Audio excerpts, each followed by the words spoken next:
Hello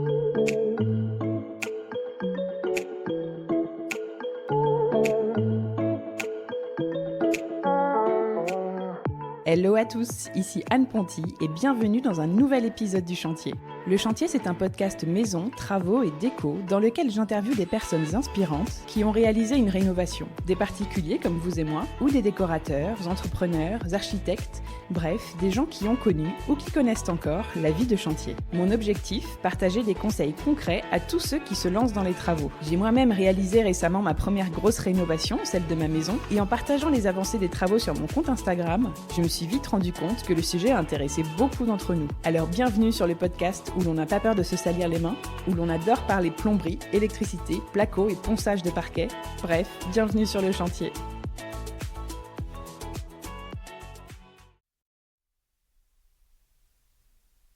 Cet épisode est soutenu par Schmitt, le premier fabricant français de meubles sur mesure, expert de l'aménagement de toutes les pièces de la maison. Cuisine, dressing, bureau, salle de bain, salon.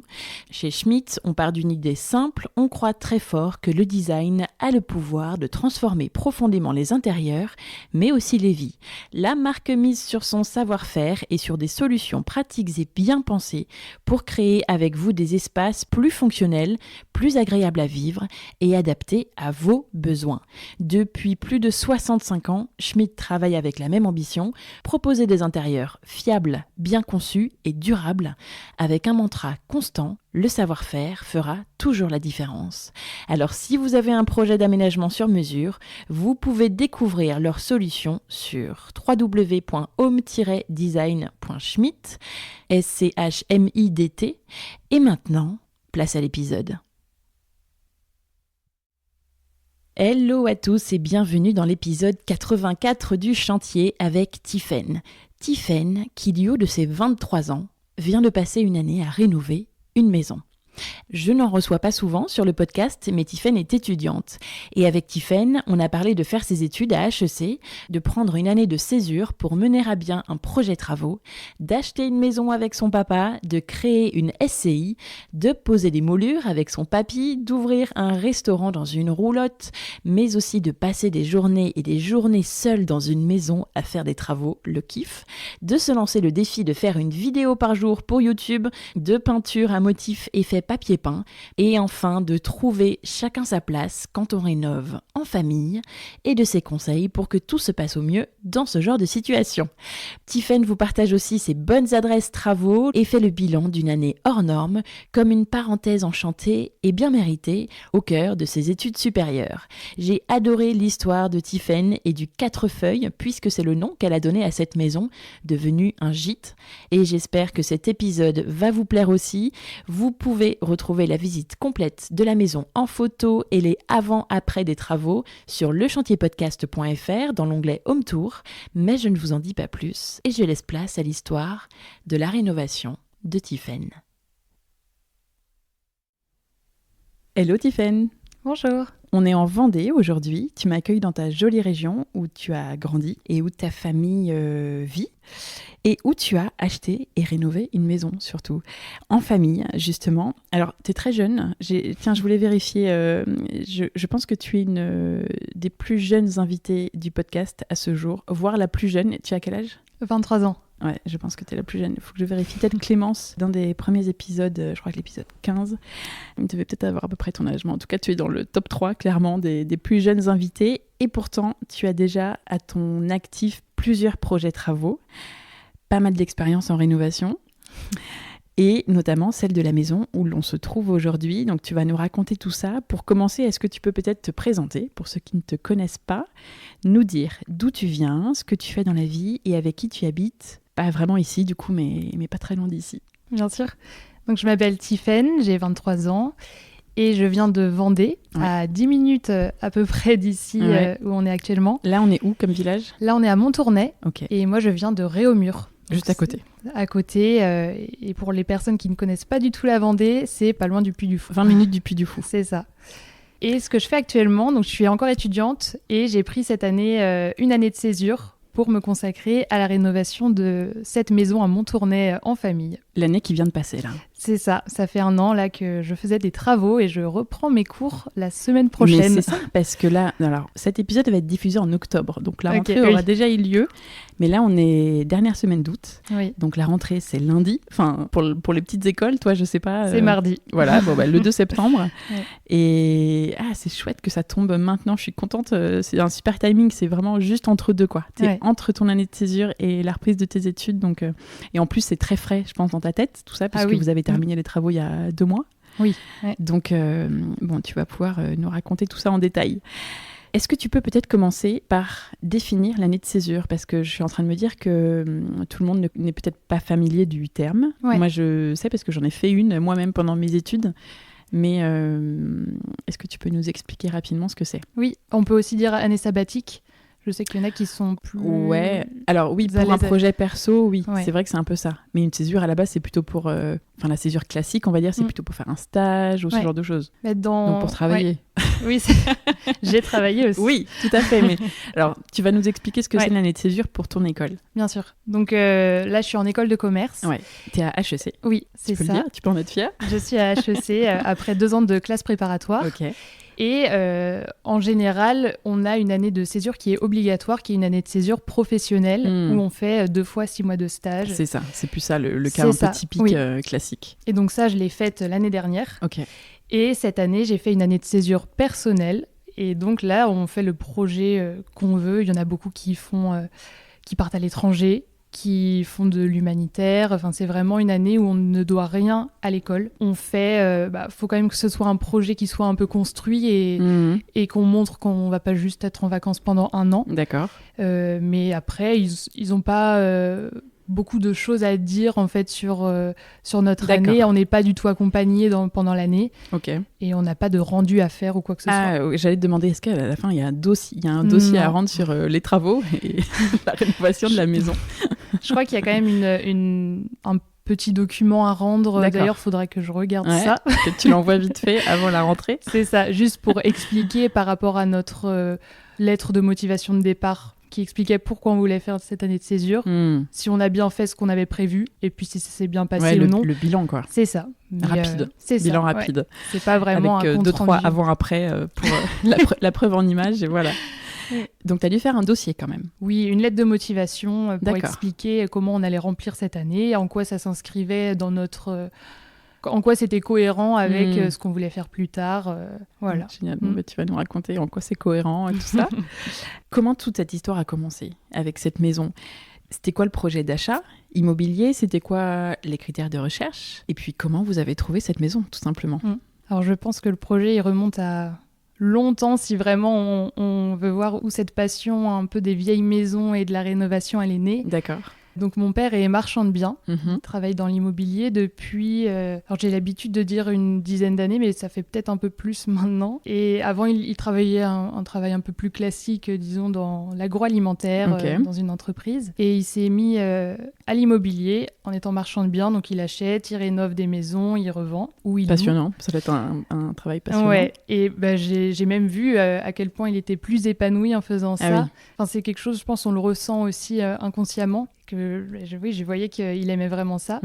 Et il m'a fait participer à son métier et à quelques projets. Donc, c'était mon job d'été.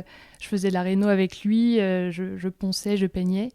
Mais donc, pour revenir aux prémices de ce goût pour l'immobilier, il m'emmenait aussi à quelques visites. Parce que moi, ça m'intéressait aussi d'aller avec lui, de comprendre un peu ce qu'il faisait. Et j'ai eu un véritable coup de cœur une fois lors d'une visite pour une vieille maison. Un coup de cœur qui ne m'a pas quittée encore aujourd'hui. Et je me suis dit, plus tard, j'achèterai une vieille maison que je rénoverai. Et cette maison où on est actuellement, donc le 4 feuilles à Montournai, c'est une version, je trouve, un peu... réduite. Réduite, c'est ça, de la maison où j'ai eu le coup de cœur. D'accord. Mais elle lui ressemble beaucoup. Et oui, je pense que c'est lors de cette visite où je me suis dit, je vais faire ça dans ma vie. Ah oui.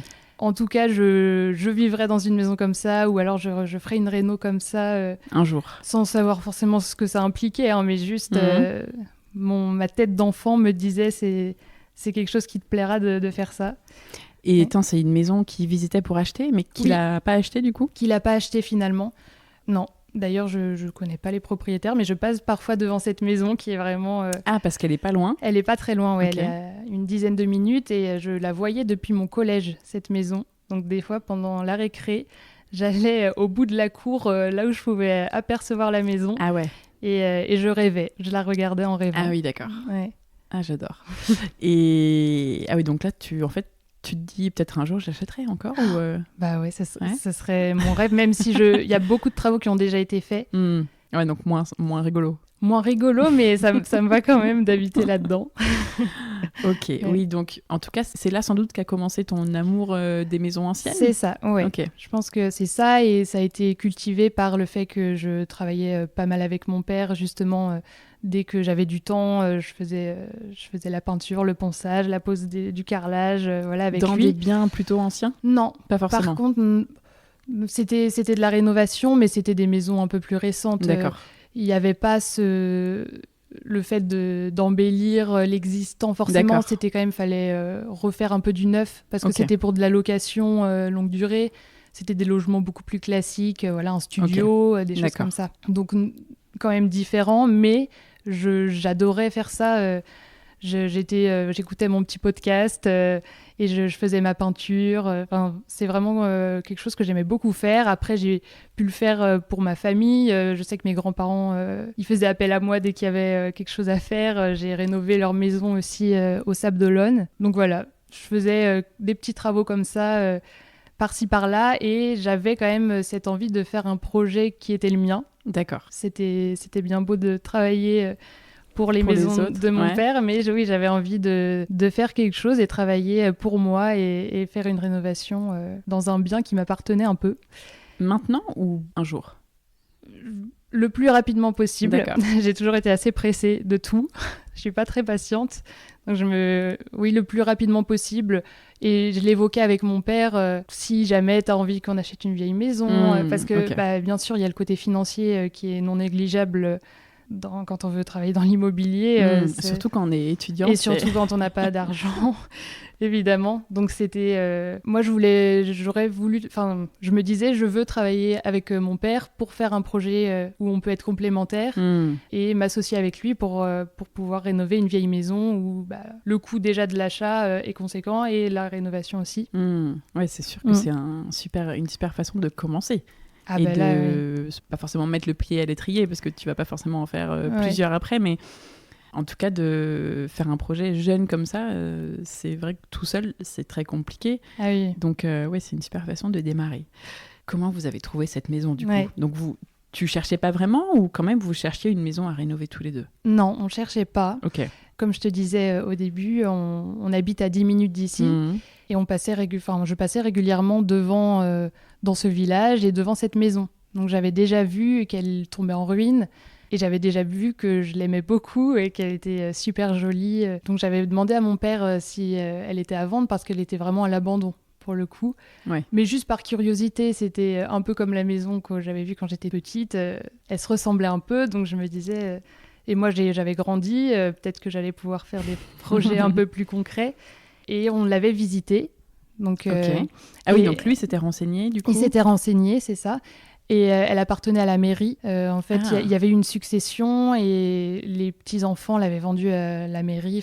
Ils avaient dû s'en séparer. Et donc, elle appartenait à la mairie. Et après, la mairie, elle hésitait à la détruire, à reconstruire quelque chose par-dessus, parce qu'ils ne trouvaient pas d'acheteurs. Okay. Donc au début, voilà, le prix était assez conséquent. Il y a beaucoup de personnes qui ont visité cette maison, dont nous. Donc on a été la visiter, mais le prix était toujours un peu trop élevé pour... Tu te rappelles combien c'était ? Ça devait être aux alentours de 150 000. D'accord. Sans compter les travaux, bien sûr. Donc ça représentait quand même un budget qui était trop important pour nous. Et au vu des travaux, et c'est d'ailleurs pour ça que personne se lançait dans la réno et l'avait acheté, parce qu'en fait, avec le coût des travaux par-dessus, c'était pas intéressant. Et en fait, la mairie donc voilà, il y avait tellement pas d'acheteurs qu'ils hésitaient même à la détruire et reconstruire quelque chose par-dessus. Ok. C'était pas leur volonté, mais Et eux, ils voulaient rien en faire ? Il y avait pas forcément de projet Non, en fait, il y a déjà d'autres bâtiments. Pour la mairie, il y a déjà un autre bâtiment assez J'avoue, ancien. Franchement, ça pourrait être la mairie, tellement c'est joli. Et c'est une belle maison comme ça dans le village, ça pourrait clairement être la mairie. C'est vrai. Mais j'imagine qu'il y a déjà une mairie. Il y a déjà une mairie dans un bâtiment aussi ancien. D'accord. Donc non, je ne sais plus exactement le projet qu'ils avaient pour cette maison, mais ça valait plus le coup en fait de la détruire et de construire quelque chose de neuf. Je me demande si c'était pas une maison de retraite ou quelque chose un peu médicalisé. Mais où c'est vrai que c'est compliqué de rénover. C'est ça. Et donc après, en fait, ils ont réussi à trouver un accord où ils ont conservé une partie du terrain, parce qu'il y avait un grand terrain à l'arrière de la maison. Et donc là... Aujourd'hui, il a été réduit du coup. Aujourd'hui, il a été réduit. Il y a la moitié du terrain qui est conservé par la mairie pour faire d'autres constructions. D'accord. Parce qu'on est au plein centre du village, donc ils avaient besoin de terrain constructible. Et comme ça, ils ont pu réduire le prix aussi et trouver un terrain d'entente pour qu'on puisse se lancer dans ce projet. Mais donc, d'accord. Parce que vous leur avez dit, ça nous intéresse, mais pas à ce prix-là, quoi. C'est ça. Okay. Ouais. Et mon père avait fait d'autres projets dans ce village, donc il connaissait le maire. Okay. Et donc, ils ont pu discuter aussi plus facilement. C'est vrai qu'il y a plein de facteurs qui ont fait que ça a facilité le projet. Et j'ai beaucoup de chance d'avoir pu faire ça avec mon père qui connaissait déjà le maire, déjà d'autres artisans du coin. Ça, c'est aussi non négligeable. C'est à prendre en compte. Ah ça, oui, c'est sûr. C'est sûr, oui. Et attends, t'avais ressenti quoi pendant la visite ? Quand vous l'aviez visité, là, ça s'était passé comment ? Le coup de cœur, c'était confirmé ou... Ah oui, complètement. C'était comme j'imaginais. Rien que l'extérieur était déjà magnifique. Et là, on a fait pas mal de travaux, donc l'extérieur a beaucoup changé. Mais même avant, en fait, j'adorais l'extérieur. Il y avait du lierre qui montait. Il y avait les volets persiennes qui étaient très jolis. Et à l'intérieur, de la même manière, il y a plein d'éléments qui donnaient énormément de cachet au lieu. Les carreaux de ciment dans l'entrée. Oui. Dans tout le rez-de-chaussée. Sur tout le rez-de-chaussée, c'est vrai. Le parquet aux étages, l'escalier en pierre qui montait, l'escalier en bois. Il y a plein d'éléments comme ça. Je trouvais que tout était très beau et il y avait beaucoup de potentiel. Je pense que j'ai une facilité à me projeter aussi facilement dans les espaces. Et là, notamment, en fait, je voyais tout ce qui était super beau, les moulures. Comme je l'ai dit, plein d'éléments anciens, les jolies cheminées. Et à côté de ça, mon père, il était plutôt à voir les côtés négatifs, un peu plus réalistes, en disant il faut refaire toute l'électricité, il faut refaire toute l'isolation. Ça, moi, c'est des choses que je ne vois pas... En tout cas, je n'y avais pas du tout pensé pendant la visite. Je voyais tous les éléments à embellir et où ça allait rendre super bien après. Et si, dans l'idée, vous achetiez cette maison, c'était pour en faire quoi ? C'était pas pour une maison de famille pour vous ? Non. C'était pour la louer ? C'était pour la louer. Alors, on a étudié rapidement les différentes possibilités qui s'offraient à nous. Et en effet, ce qui est ressorti, c'était d'en faire un gîte. Okay. C'était assez pertinent car on est proche du Puy du Fou et c'est pas mal demandé ici. Surtout pour cette taille-là de gîte, parce qu'on fait jusqu'à 10 personnes. Et ce qui est plus fréquent, c'est plutôt 5-6 personnes. Donc là, on avait une offre un peu différenciante. Et on a quand même étudié d'autres cas, peut-être faire de la colocation. On regardait quand même ce qui pouvait être possible d'être fait. Mais par rapport à nos envies à tous les deux, c'était le gîte qui s'y prêtait le mieux. Parce que je voulais faire une jolie décoration. Oui, ou quand tu fais de la location longue durée... Alors, maintenant, il y a des projets un peu comme ça, un peu co-living, plutôt que colocation, tu vois, où du coup, c'est un niveau de prestation peut-être un petit peu au-dessus, où là, il va y avoir des décorations un peu plus soignées, etc. Ouais. Mais est-ce que ici tu as la clientèle pour ça, tu vois ? C'est peut-être plus un truc de grande ville, je sais pas. Ouais. Donc, en effet, le gîte, et puis quand il est dans une région touristique, avec le Puy du Fou à 20 minutes, en effet, Ouais, mais on a quand même étudié... Il y a quand même pas mal de demandes de logements de plus en plus, même pour des logements saisonniers, beaucoup. Justement, avec le Puy du Fou, encore une fois, les saisonniers, ils n'arrivent pas trop à se loger. Donc, on a quand même regardé, mais en effet, le gîte... Et c'était aussi le plus simple dans un premier temps. On a aussi regardé pour faire des chambres d'hôtes. Oui, mais il faut être un peu plus sur place. Il faut être beaucoup plus présent. Et on était un petit peu trop loin de la maison pour faire ça. On aurait une embaucher quelqu'un à plein temps pour être dans la maison. En fait, on a quand même regardé, mais le plus simple, c'était le gîte et c'est ce qu'on voulait aussi créer. C'était une maison qui se partage et qui va vivre des moments de groupe et de famille pour les personnes qui est la maison en entier. Ouais, autonome. Ouais. Du coup, vous avez pu avoir la maison à un prix moins élevé, vous êtes mis d'accord et vous avez pu l'acheter. Ouais. Et donc, vous l'avez eu à combien finalement ? On l'a eu à 80 000 €, ah oui, donc frais de notaire inclus. D'accord, donc ils ont bien diminué le prix. En même temps, il y avait beaucoup de terrain en moins. Il y avait du terrain en moins, ouais. Là, tu devais être trop contente. Ouais, mais je pense que je réalisais pas encore... Ouais. Mais oui, et puis aussi comme entre le moment où on dit c'est bon, le moment où c'est signé, le moment où on a les clés et on peut enfin commencer les travaux, ça me paraît une éternité. Ah oui. Donc il y a eu du temps avant que ça devienne vraiment réel. Ouais, et concret. Et concret, c'est ça. Et comme j'ai dit que je suis très impatiente, c'était trop long à attendre. Mais je commençais déjà dès le début à faire mes plans. Ok, quelle couleur là, je vais mettre déjà. Tu pouvais vraiment faire des plans là. Là j'avais le temps. Et là oui. Non mais pour une vraie maison surtout, pas pour la maison dont tu rêvais mais que, oui, c'est vrai. que tu n'achetais pas du tout. Celle-là tu l'achetais vraiment. Oui. Alors comment ça s'est passé ? Parce que du coup vous achetiez en famille, toi et ton papa. Tu nous raconteras, mais un peu plus tard il y a ta maman qui vient de partir, qui s'est ajoutée aussi au projet. Non, elle a acheté avec vous ? Elle a acheté avec nous. D'accord. En fait mes parents c'est un régime de mariage où ils partagent tout de toute façon. Okay. Donc oui, je disais mon père parce que c'est lui qui était vraiment présent. Oui, et notamment beaucoup sur la recherche immobilière. C'est ça, oui. Et sur ma maman l'expertise était quand un même peu. D'accord. était quand même dans le projet. Donc vous avez acheté tous les trois ? C'est ça. Ok. Et c'était quoi le deal, entre guillemets, tu vois, comment vous pensiez le projet, comment vous pensiez vous répartir les rôles, comment est-ce que vous êtes répartis aussi peut-être l'achat, l'engagement financier. Je trouve ça hyper intéressant parce que je vois pas beaucoup de jeunes, entre guillemets, mais c'est ça, de ton âge, tu vois, qui se lancent dans un projet comme ça. Je trouve ça ouf, quoi. Donc, je pense que ça peut donner peut-être des vocations ou inspirer d'autres personnes. Est-ce que tu peux raconter comment ça s'est passé un peu, la répartition, comment vous avez décidé du rôle de chacun ? Peut-être que ton père, c'était plutôt au début et qu'après, toi, tu voulais gérer plus les travaux. C'était quoi le plan, là ? Déjà, au tout début, donc lui, il n'avait jamais fait de gîte. Il était habitué... C'était nouveau pour tout le monde, ça. Ouais, c'est ça. Il était habitué aux travaux, aux artisans, mais pas à tout l'aspect, même communication, déco. Parce qu'il louait peut-être des lieux vides. Ah oui, lui, c'était... non meublé. Non meublé, tout blanc, le classique. Appartement simple. Ça. Ouais. Donc, dès le départ, on savait à peu près... Ça s'est fait assez naturellement pour se distribuer les rôles. Parce que lui, ça allait plutôt être... il allait faire les devis avec les artisans pour le gros œuvre. Plutôt ça, et même pour l'achat, le notaire, ça, c'est lui qui s'est occupé de tout ça. Et moi, assez naturellement aussi, ça a été plutôt le côté... déjà, communication, même au tout début.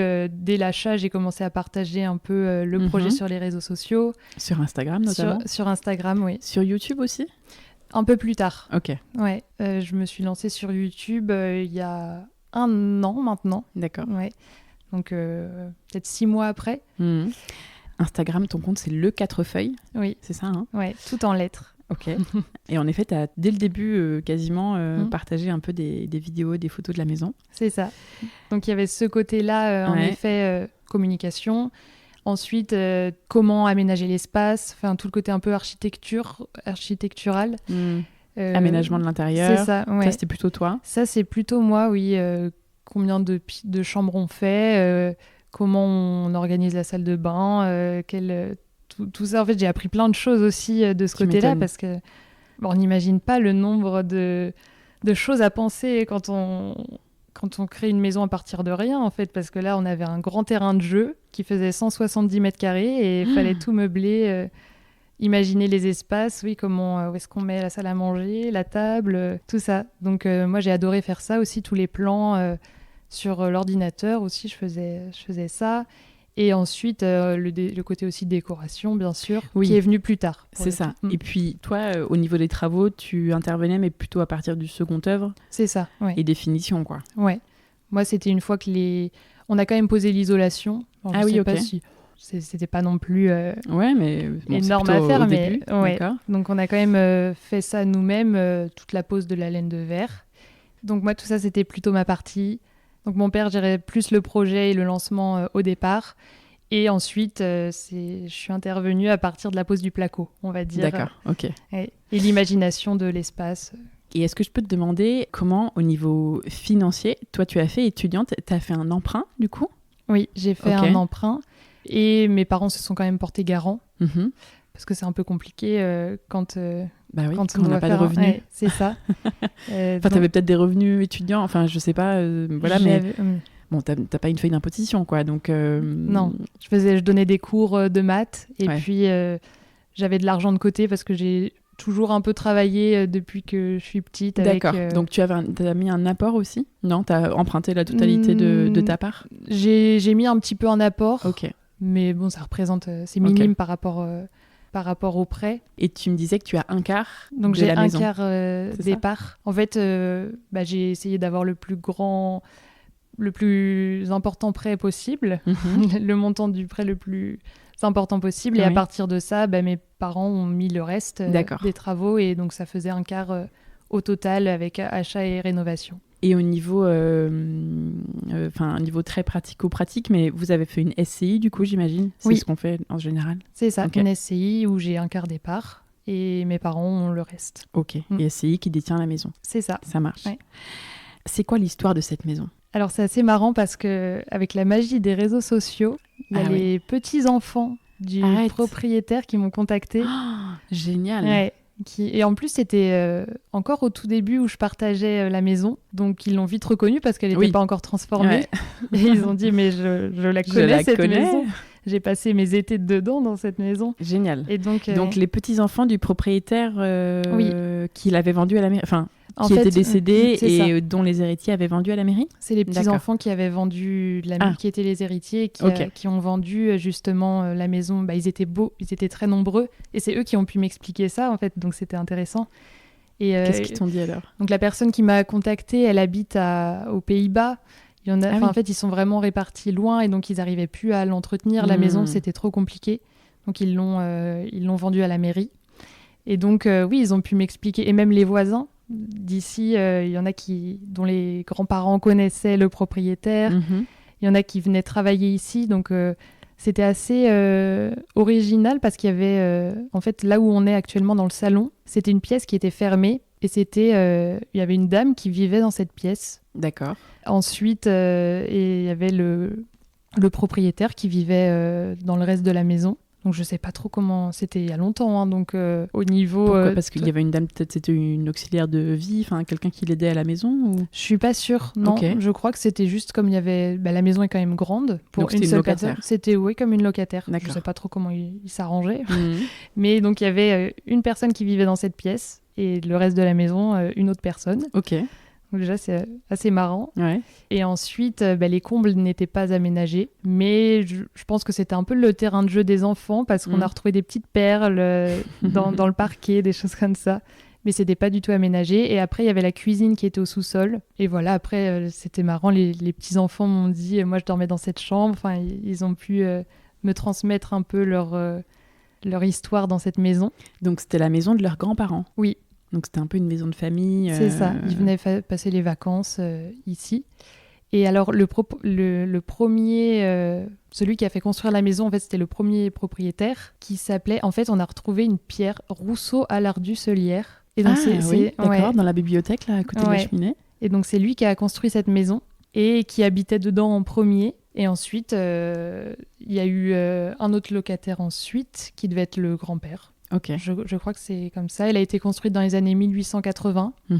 Et en fait, j'ai pu en apprendre un peu plus. Il y avait une association à Montournai qui s'occupe de retracer les histoires des vieilles maisons. Ah, parfait. Et donc, c'est eux qui m'ont dit que c'était bien lui, celui qui avait fait construire la maison dans les années 1880. Génial, parce que je pense que la maison est quand même une des plus jolies du village. Selon moi, oui. Ouais. J'ai fait que 2 rues, mais bon, elle est assez, elle est très belle par rapport aux autres, notamment avec le jardin qui est devant, derrière, et qui devait être un parc presque à l'époque. Si le terrain était beaucoup plus grand. Oui, il y avait un grand verger à l'arrière. Ah oui, génial. Et donc on a refait un verger nous devant. Ouais. Mais oui, c'est les petits enfants qui m'ont dit que ils adoraient jouer et courir à l'arrière. Courir partout. D'accord, génial.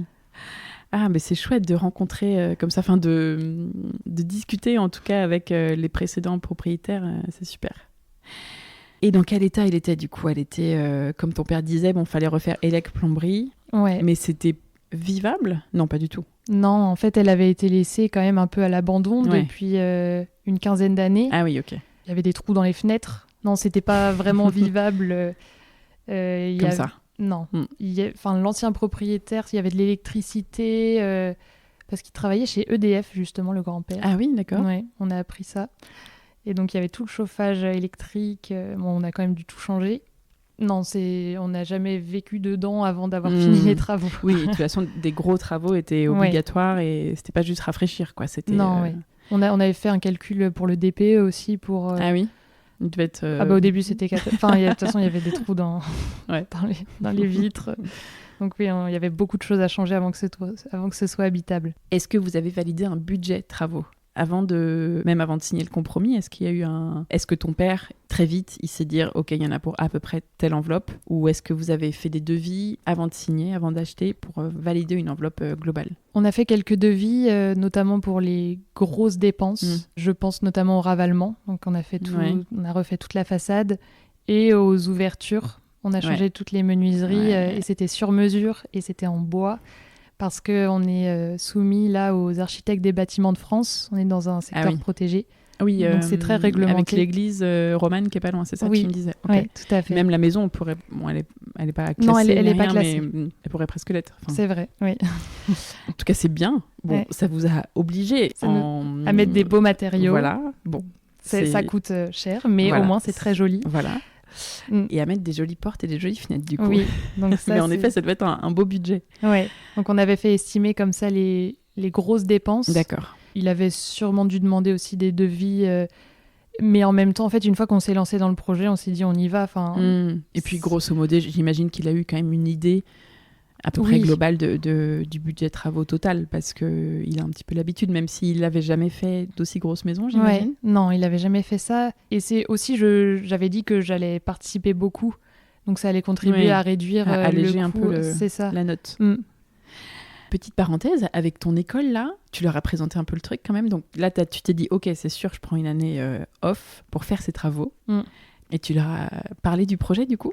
Ou t'as juste dit année césure personnelle et t'es pas plus rentré dans le détail? Si, tu leur as dit le projet, voilà ce que c'est, etc. Ouais, j'ai dû dire comment j'allais remplir mon année. D'accord. J'ai commencé par remplir mon année en partant à l'étranger 3 mois. Et donc ça, eux, ils aiment bien quand on parle d'étranger aussi. Et ensuite, oui, j'ai expliqué que j'avais un projet immobilier où j'allais rénover une maison en famille pour en créer une location. Après... ils n'ont pas été très regardants non plus dessus. Non, et puis c'est vrai que quand tu dis ça, en plus, c'est un projet pro, en fait. Oui. Parce que, voilà, il y a une vocation de rentabilité derrière, etc. Donc, c'est une activité professionnelle. Ouais. Je pense que c'était pas très commun. Ouais, c'est clair. Non, mais ils ont dû... je sais pas, moi, je pense que ça leur a vachement plu.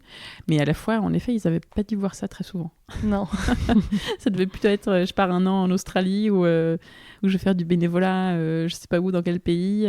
J'ai beaucoup d'amis qui ont fait l'année de césure, mais plutôt même pour voyager à travers l'Europe en train, notamment, ils sont allés jusqu'à Tokyo en train. Ah ouais. Et d'autres, ils ont fait l'Europe en vélo.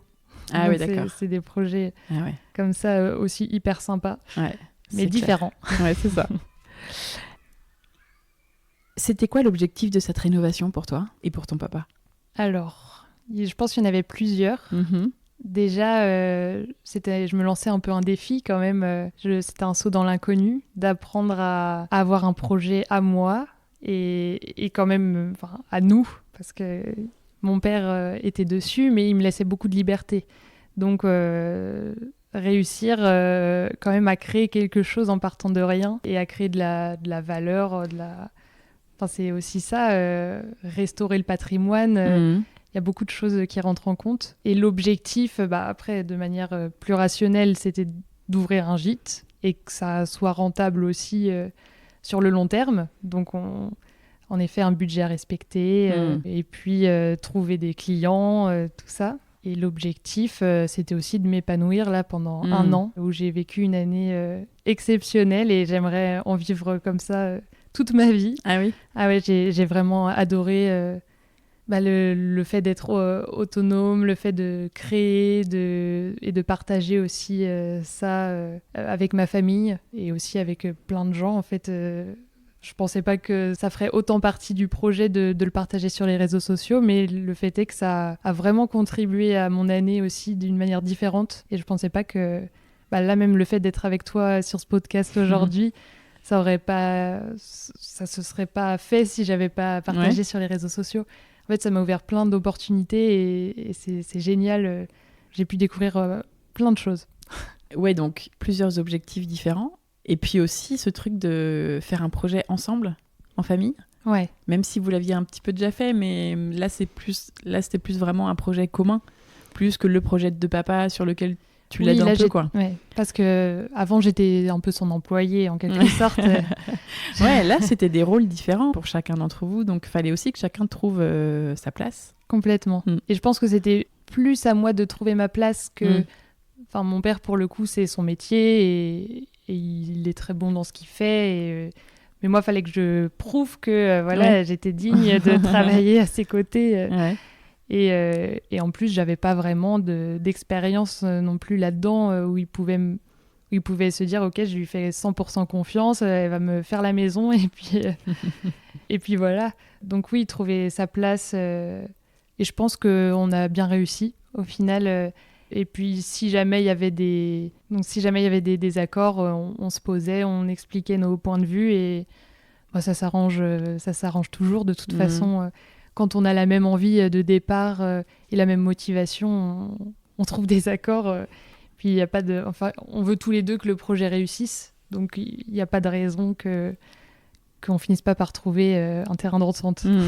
Comment vous vouliez gérer ces travaux, du coup ? Est-ce que vous avez envisagé de prendre un maître d'œuvre ou même un architecte, peut-être, pour gérer quand même ce chantier qui était assez gros ? Ou pas du tout ? Est-ce que ton père, il savait gérer ça ? Et toi aussi, tu voulais beaucoup t'investir dans la gestion et pas seulement dans le faire avec tes mains. Est-ce que vous vouliez quelqu'un pour conduire les travaux ? Et est-ce que vous vouliez tout de suite, dans l'idée, faire vous-même ? Oui. Ou c'est venu un peu après ça ? Non, tout de suite, vous êtes dit... Toi, tu t'es dit, en tout cas, je vais faire plein de choses, etc. Moi, je me le suis tout de suite dit. Je pense que mon père n'avait pas compris que je voulais faire autant. Ah ouais, d'accord. Enfin, même, en fait, on en est venu à parler il n'y a pas longtemps. Il ne pensait pas que j'allais passer mon année à faire ça. Ah, ok. Mais toi, tu t'étais dit, c'est ma césure. Oui. Ok. Lui, il n'avait pas... pas hyper clair, quoi. Bon, oui, peut-être qu'il se disait que j'allais me lasser au bout d'un moment. Et que tu ferais aussi autre chose, quoi. Ouais, okay. Ouais. Alors que non, moi, dans ma tête, c'était clair. J'allais passer tout le temps que j'avais de libre à faire ça. Et je pense que lui, dès le début, il savait qu'il pouvait gérer le côté travaux. Puis c'est pas non plus un chantier énorme. Enfin, ça reste... c'est une maison de taille humaine. Oui, mais qui est quand même grande. Et il y a quand même eu 1 an et demi de travaux. Oui. Donc c'est le du gros temps œuvre, pendant 1 an et demi, tu vois, en plus de son travail, c'est vrai. etc. Mais je pense qu'il prenait ça comme faisant partie de son travail aussi. Oui, c'est pas tant en plus, surtout que c'était une période où en fait il n'y avait pas tant d'autres projets. D'autres projets, c'était un peu compliqué niveau immobilier et ça l'est toujours un peu. Mais donc il a pu se consacrer aussi, consacrer pas mal de temps à ça. Donc pas d'archi, pas de maître d'œuvre. Non. On gère. C'est ça. Et moi je lui ai dit, tu me fais confiance pour la partie aménagement, décoration, il n'y a pas besoin non plus d'architecte d'intérieur. Et puis... Surtout que la maison n'avait pas des plans, on va en parler, pardon, mais la maison n'avait pas des plans, enfin avait des plans assez bien... Il y avait une bonne base, quoi. C'était fallait pas très tout casser, simple. il fallait juste ouvrir un petit peu, et voilà. Ok. Non, c'est une architecture... classique, très simple, très symétrique. En fait, les maisons de maître comme ça, il y a le couloir au milieu, le palier en haut et qui dessert les chambres. C'est ça, et 2 pièces de part et d'autre à chaque fois. Donc, assez classique. Et donc, niveau artisan, c'était quoi le but ? Un peu d'artisan et un peu de vous pour faire les choses. Moi, j'étais pas du tout une professionnelle. Tout ce qui est plomberie, électricité, j'aurais pris bien plus qu'1 an et demi pour faire tout ça si j'avais fait moi-même. Et le temps était quand même compté un petit peu. Et pareil, mon père, il sait faire des choses, mais il sait aussi que les pros font mieux que lui. Donc, on voulait quand même avoir de la sécurité là-dessus. Et puis, même pour les garanties, quand on fait de la location, si jamais il y a un souci, les artisans, ils ont une garantie décennale, des choses toutes bêtes. Mais en fait, c'est important quand même, si la maison s'écroule... de partager la responsabilité avec les artisans. Donc pour les gros travaux comme le ravalement de la façade, je vais même lister ce que les artisans ont fait. Donc on a fait appel à des artisans pour le ravalement de façade. Parce qu'il y a les 4 côtés, les 4 façades. Non, puis c'est quelque chose où si on le fait nous-mêmes, faut louer des échafaudages. Enfin, c'est tout un... Et puis moi, j'étais pas présente à ce moment-là non plus. Oui, toi, t'étais pas encore sur le chantier là. Non, j'étais en stage à Paris. D'accord. À ce moment-là, on a commencé les travaux avant quand même mon année de césure. Okay. Le gros œuvre notamment. Donc tout le ravalement de façade, ça a été fait. Ça a été fait faire par des artisans. Ensuite, on a la plomberie, l'électricité aussi. D'accord. Et la pose des rails. Et ensuite, la pose du placo. Ok. Donc nous, on a juste fait l'étape de l'isolation où c'est nous qui avons posé. Juste avant ça, d'accord. Ouais. Et après, vous avez récupéré le chantier comme ça. Et après, on a tout fait. Ouais. Ah ouais, quand même. Il reste... on se dit que c'est le plus simple qui reste, mais il y a quand même un petit peu de taf. Ouais. Un tout petit peu. Et donc, si on liste un peu ce que vous avez fait, vous, alors c'est beaucoup toi. Et ton papa t'a aidé un peu? Bof. Un petit peu, mais il venait de temps en temps, par exemple. Il a plutôt fait à la fin, en fait. Je sais que c'est lui qui a posé les trinques de rideaux. Ah oui, d'accord. Non, les travaux, c'était plutôt moi, oui. Ton copain t'a aidé un peu, je crois. Et mon copain est venu, pas mal. On le remercie. On le remercie beaucoup. Merci Antoine. Antoine. En famille. Hein. Et ta maman t'a aidé aussi à la fin, je crois. Ma maman est arrivée, c'est ça, en cours de route et a beaucoup contribué aussi à partir de... À partir de quand? À partir de février 2025. D'accord, il y a 6 mois là. C'est ça, sur la dernière ligne droite, elle a beaucoup aidé. Et donc toi et ta petite équipe, tu as fait en gros tous les plans, tu as fait tout le ponçage. Tout le ponçage, première étape. Il y avait quand même l'escalier, il y avait les poutres. Oui, il y avait tout. Le parquet à l'étage. Le parquet à l'étage, ça on l'a fait avec Antoine, mon copain. Sur 2 jours, on a loué la machine. Donc il y avait ça. Ensuite, quelque chose qui n'était pas obligatoire, mais que je voulais absolument faire, mais qui m'a pris énormément de temps parce que je l'ai fait quasiment toute seule, c'est la pose des moulures dans toute la maison. Partout. Donc sauf au sous-sol. Il y en avait un petit peu? Il n'y en avait pas. Non. Ok. En fait, il y avait des corniches au niveau entre le plafond et le mur, mais qui a été recouverte de toute façon parce qu'on a remis du placo et réisolé. Donc non, c'était vraiment les murs de placo sans âme, si j'ose dire. Donc c'est pour ça que je voulais vraiment redonner un peu de caractère au lieu. Et pour moi, ça passait par les moulures. Donc il y en a eu dans le salon, là il y en a partout autour de nous. Il y a des sous-bassements et en effet aussi des corniches. Dans la cuisine, il y a des corniches au plafond, entre le plafond et le mur. Et dans les chambres aussi, il y en a un. Dans toutes les chambres. Partout. Donc ça devait être quand même un bon petit morceau aussi. Ouais, ça a pris du temps. Mon papy, et mes 2 papys d'ailleurs, même eux, on les a fait... Ah, c'est génial, c'est vraiment la famille. On les a fait contribuer. Ils ont aidé pour couper toutes les moulures. D'accord. Je les ai mis... À contribution. À contribution, c'est ça. T'as fait toute la peinture? Ouais, toute la peinture. Les salles de bain. Les carrelages partout dans les salles de bain, poser les douches, tous les sanitaires et tout. Les douches, les plombiers. justement, c'est mon père qui a fait ça. Il y avait des tâches comme ça qu'il savait faire. On lui a laissé faire. Donc oui, non, ça c'était le plombier. Et après, quelque chose qui a pris aussi pas mal de temps, c'était de trouver tous les meubles, parce que je me suis donné le défi de meubler quasiment qu'avec de la seconde main, toute la maison, à part les lits, à part les matelas où ça c'était pas de la seconde main. Mais sinon, donc là, le canapé où on est assis dessus, le tapis, la table, là dans ce salon, il y a que de la seconde main. Et c'est quelque chose que j'adore faire, chiner, dénicher des bonnes affaires. Et puis même au niveau du budget, ça nous a permis d'économiser énormément. Bah oui, bien sûr. Même la cuisine, c'est une cuisine de seconde main. Génial. Oui, donc tu as fait à la fois de la seconde main et à la fois de l'ancien. Et j'imagine que Le Bon Coin était ton meilleur ami. Ah oui, que Le Bon Coin tout le temps. Génial, donc après tu as géré complètement la partie déco. La déco, c'est toi là? Ouais. Quelques décisions en accord avec ton père, ta mère? Non, pas du tout, t'avais carte blanche? J'avais plutôt carte blanche. En fait, j'avais les doutes de mes parents qui me disaient t'es sûre là? T'es sûre de toi? T'es sûre pour toute la chambre en bleu? Ah oui. Mais je leur disais vous me faites confiance, vous verrez, vous me direz une fois que ce sera tout fini. Et alors ils disent quoi? Et non, après, je pense qu'ils étaient assez surpris parce que c'est pas forcément des choses qu'on voit partout aussi ou en tout cas, ça peut faire un peu vieillot quand on se dit je vais peut-être pas peindre toute ma chambre en bleu. Oh non.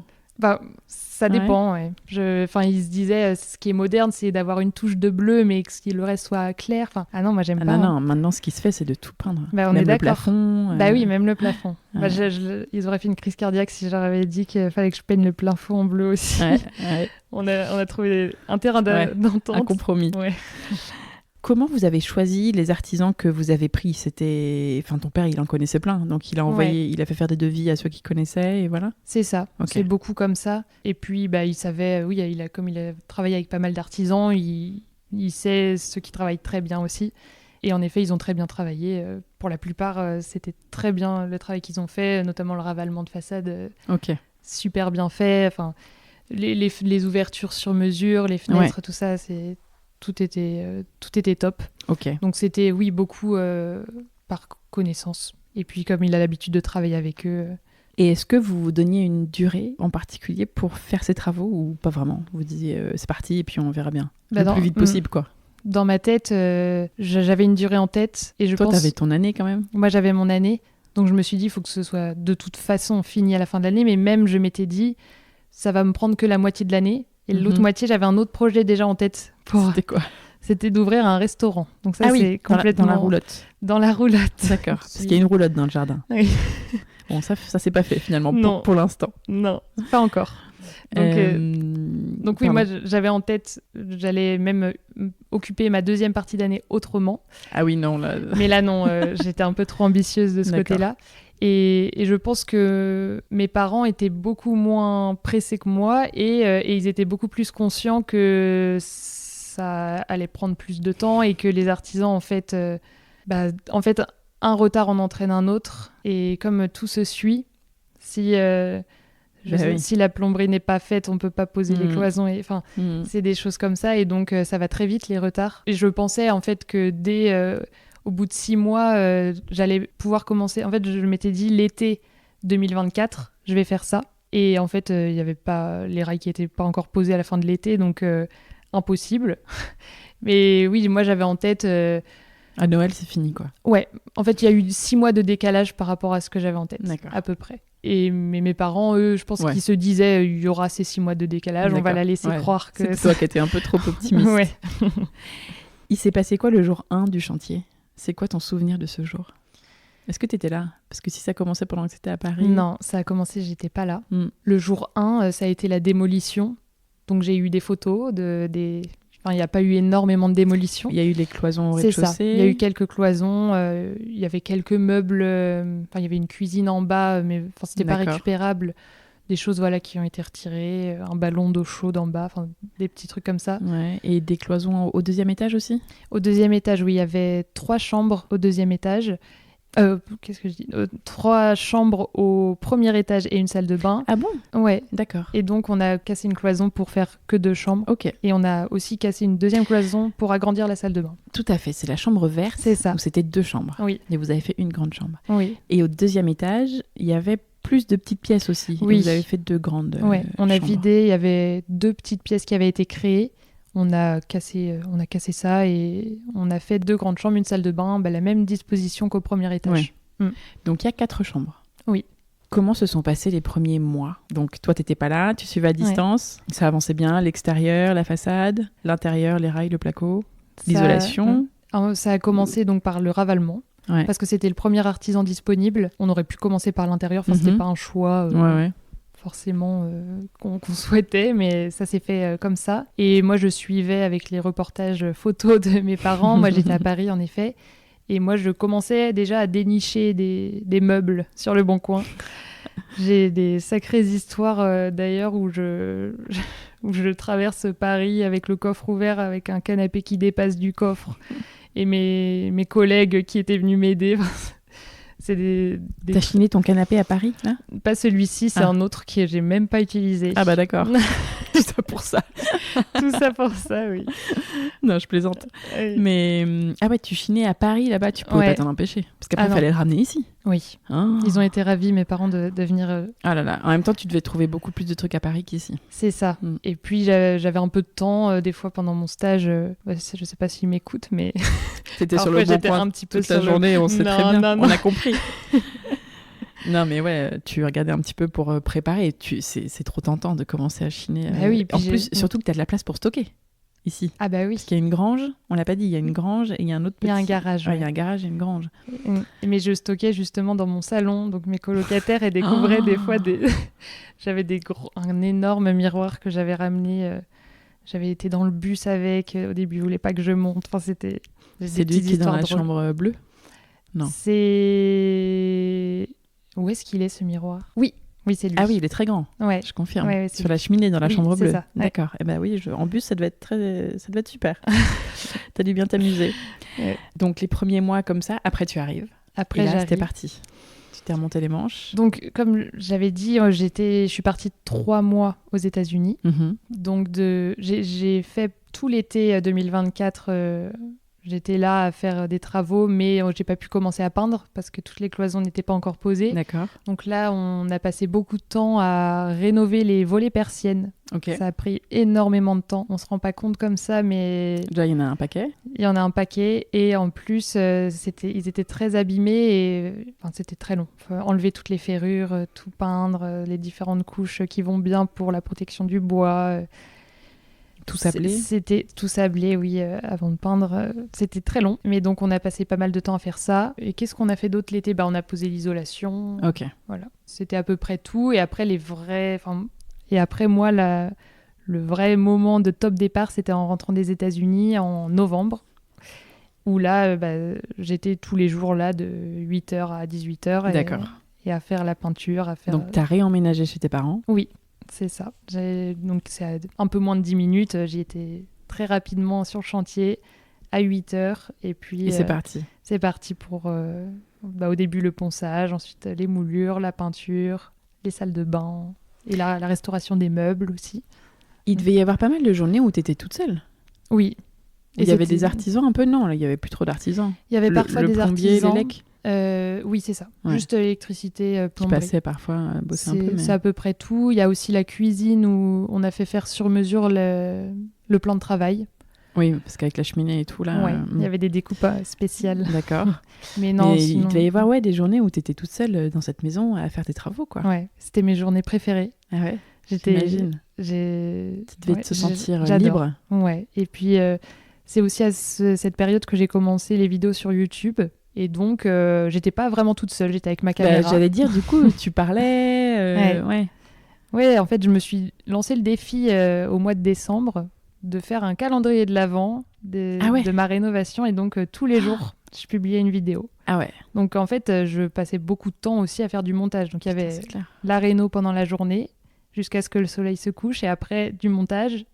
Et... Tu rentrais chez tes parents ? Ouais. Tu faisais ton montage ? Je faisais mon montage. Et tu publiais ta vidéo. Voilà, donc il y a eu 24 vidéos en 24 jours. Waouh. Bon, c'est vraiment pas de la haute qualité vidéo, mais au moins je me suis lancée dedans comme ça parce que ça me stressait beaucoup YouTube. Et en même temps, j'adore cette plateforme. Et moi, je suis une grande consommatrice de contenu sur YouTube. Okay. Et j'ai vraiment grandi avec ça. Et c'est aussi... Ah oui, c'est vrai que j'en ai pas parlé, mais c'est aussi une des raisons qui m'a poussée et vraiment motivée à faire de la rénovation comme ça et à le partager sur YouTube, c'est que je suivais un compte qui partageait la rénovation de son château. Et j'étais absolument Ah oui, fan. tu m'avais dit. How to Renovate a Château. C'est ça, ouais, c'est eux. Et c'est mon rêve d'aller voir leur maison, d'ailleurs. Il faudrait que... écoute, je vais les taguer sur Instagram. Ils parlent pas français, ils vont pas comprendre. Ah mince. Ils sont à Honfleur. Ah ok. Ouais. Et c'est vraiment eux, je me souviens, c'était pendant ma classe préparatoire, pendant le moment que je m'accordais de liberté et de détente, je regardais leurs vidéos. D'accord. J'adorais, ouais. Et je me suis dit, c'est ça que je veux faire. Je veux faire comme eux. Et le partager. Et le partager aussi. Ouais. Et puis c'était une activité complémentaire avec les travaux, parce que les travaux, c'est assez physique. Et voilà, je suis tout le temps en mouvement, alors que là, au moins, j'étais posée dans mon lit, je faisais mon petit montage. Et puis, au chaud, tu prends ta douche. C'est ça. Ah ouais. Tu te mets un petit pantalon pilou sous la couette et hop, tu fais ton montage. Ah, exactement. Et j'adorais faire ça. Et puis même, en fait, je pense que ça me motivait à y aller tous les jours et à faire le plus que je pouvais parce que bon, si je passais une journée à rien faire, j'avais rien à mettre dans ma vidéo. Ouais, je comprends. Et avoir l'objectif d'avoir le résultat en vidéo à la fin devait te motiver aussi à avancer à la maison, quoi. Tout à fait. Alors, on va pas détailler tout ce que tu as fait parce qu'on va pas avoir le temps, sinon l'épisode va durer trop longtemps, des heures et des heures. Mais est-ce qu'on peut faire un focus travaux sur quelque chose que tu as fait vraiment de A à Z dans la maison et tu nous fais un petit tuto audio, tu vois, pour tous ceux qui t'écoutent. Alors, il y a quelques tutos déjà sur ton compte Insta de choses que tu as faites où tu as vraiment détaillé les étapes. Je sais que tu as fait ça pour la tête de lit en toile de Jouy bleue, dans la chambre bleue justement encore. Ouais, ça c'est une des réalisations que j'aime beaucoup, la tête de lit. Et il y a une autre réalisation où je suis assez fière parce que là, en effet, j'ai fait tout de A à Z, on va dire, et ça m'a rien coûté. Donc, je trouve ça intéressant de partager ça. En fait, je m'inspire beaucoup sur Pinterest. Okay. J'aime beaucoup regarder la décoration, des images d'inspiration, et j'étais tombée sur une image d'un motif que je trouvais super joli. C'était pas un motif papier peint, ça ressemblait à quelqu'un qui avait peint elle-même la peinture, mais c'était un motif assez régulier. Et je me suis dit, je pense que je peux réussir à le reproduire et faire un effet papier peint. D'accord. Et donc, je me suis dit, je vais faire à l'arrière j'avais un lavabo sur pied, et j'avais un petit espace, comment on appelle ça ? Niche. Un renfoncement, voilà, une niche. C'est plus qu'une niche, c'est un renfoncement. Ouais. Dans la chambre bleue encore. Dans la chambre bleue. On va croire qu'il n'y a qu'une chambre, on parle c'est que d'elle. C'est la chambre des tutos, la chambre bleue. Ça. Et donc, je me suis dit, je vais faire dans cette niche, je vais tout peindre à la main et je vais faire un effet papier peint. Et donc, juste avec, pour faire le tuto, j'ai découpé un pochoir. Donc, la forme, c'est une forme répétitive, un peu comme un carreau. Je ne saurais pas trop comment le décrire. Moi non plus. Un peu comme une fleur de lys, mais en forme de... pic, tu sais, dans les jeux de cartes. Oui, c'est ça. 2 pics ouais, c'est ça. T'as assemblés. Le trèfle. C'est vrai. Comme l'as de pique, quoi. Mais je trouvais que c'est vrai. Cette forme était très élégante. Ouais. Et donc... et qui se répète, se répète, donc qui est très simple, en fait, à faire. Et donc, j'ai fait un pochoir. J'ai tracé ça dans mon renfoncement. Et tu as peint ? Et ensuite, j'ai peint par-dessus. Ok. Donc, j'avais tracé au crayon de bois. Ah oui, moi je dis crayon de bois. Ouais, très bien. Crayon à papier, quoi. Crayon à papier. On a compris. Ne t'excuse pas. Et ensuite, j'ai peint par-dessus avec un pinceau tout fin. D'accord. Et j'ai fait des petits motifs à l'intérieur, comme des petites fleurs. Exactement. Mais là ça, aussi, sans modèle, comme ça. Non, mais ça, c'est vraiment pas compliqué. Hein. Okay. Il y a des petits points à faire et hop, un petit trait fin. C'était hop, comme ça. Et ça rend super bien. Je suis super contente de ça. C'est très mignon. Et puis, c'est unique. Enfin, c'est quelque chose, on le retrouve pas ailleurs. Et en effet, il y a un petit effet papier peint. Ouais. Et ça ne t'a rien coûté. Un tout petit peu de peinture. Juste un petit peu de temps, mais je trouve que ça détend. C'est une petite tâche assez précise. Oui, et créative. Ouais. Et à effet immédiat. Et puis, quelle satisfaction de dire je l'ai fait. C'est moi qui l'ai fait. Je l'ai dessiné. Et alors, dans le même style, il y a c'est dans une chambre au 2e étage, il y a un mur où c'est toute la chambre que tu as faite ? Non, un pan de mur. Un pan de mur. Ouais. Avec les petites fleurettes, là. Ouais. C'est trop mignon, ça. Et alors ça, c'est différent. T'as pas peint à la main ? Non. Alors là, pareil, encore une fois, je regarde des images pour m'inspirer. Et puis, il y a une marque de papier peint, Laura Ashley. Ah oui, c'est hyper beau. C'est hyper, c'est anglais, j'adore. Et j'aimais beaucoup ce motif de petites fleurs répétitifs. Puis je me suis dit, ça coûte quand même cher le papier peint. Il y avait un papier peint comme ça ? C'était pas exactement le même, mais oui, les petites fleurs là qui se répètent.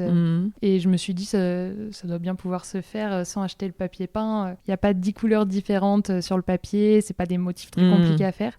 Donc je me suis dit, je vais chercher s'il n'y a pas des tampons pour tamponner ma petite fleur et faire tout le mur comme ça.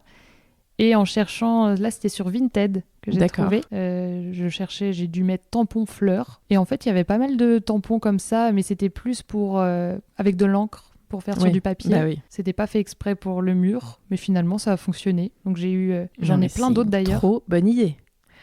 Quand j'avais vu, je me rappelle cette vidéo où tu montrais ça, j'étais là, mais quelle bonne idée, mon Dieu. Tu prenais ton petit tampon, tu prenais un petit couvercle de peinture et tu le trempais vite fait dedans, tu essorais, tu l'appliquais. J'avais un pinceau et donc j'appliquais au pinceau la peinture sur mon tampon. D'accord. Et ensuite, j'avais quand même un laser pour les lignes de fleurs. Que ce soit à peu près droit. Ouais, sinon tu pars vite en diagonale. Ouais. D'ailleurs, si on regarde bien, c'est pas. Mais c'est pas grave. C'est le du charme. C'est voilà. du fait. Ouais, mais ça, c'est vraiment une bonne idée, je trouve. Et ça, c'est sorti de ta petite tête toute seule. Hein. C'est même pas une inspi Pinterest. Tu t'es dit, je vais reproduire un semblant de papier peint, quoi. C'est vrai. Mais oui, on va dire ça, c'est sorti de ma tête. Non, mais c'est vrai, tu vois. Ouais. Et c'est une super idée. Et encore une fois, ça t'a rien coûté. Ton tampon, t'as dû le payer 5 € sur Vinted. Ouais. Enfin, je sais pas, c'était 2 € et les frais de port, 3 €. Et sur Etsy, tu dois en avoir peut-être aussi. C'est vrai. Oui, j'ai pas regardé. Je suis pas très familière avec ce site. Ouais.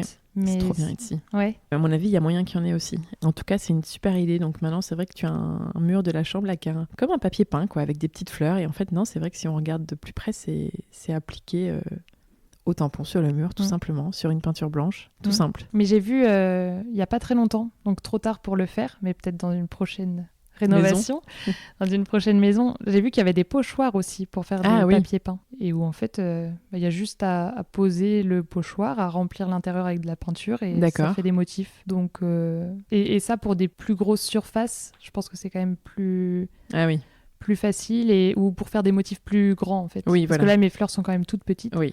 Si on veut des plus grands motifs. Et je pense que ça peut être sympa aussi à faire. En tout cas, de ce que j'ai vu, ça rendait bien à tester. Et est-ce que tu te rappelles combien de temps tu as mis pour faire ton mur ? C'est rien du tout. Une après-midi. Ah oui, quand même ? Ouais, pour être sûr de faire bien peut-être droit. 2 heures, je pense 2 heures. Ouais, c'est ça. Ouais. Bah, en fait, j'aurais mis autant de temps à poser du papier peint. Ouais, mais t'as beaucoup moins dépensé. Ah là, c'est sûr. J'adore ce genre de petites bonnes idées hyper faciles à reproduire, tu vois, et qui en plus ne coûtent quasiment rien. Ouais.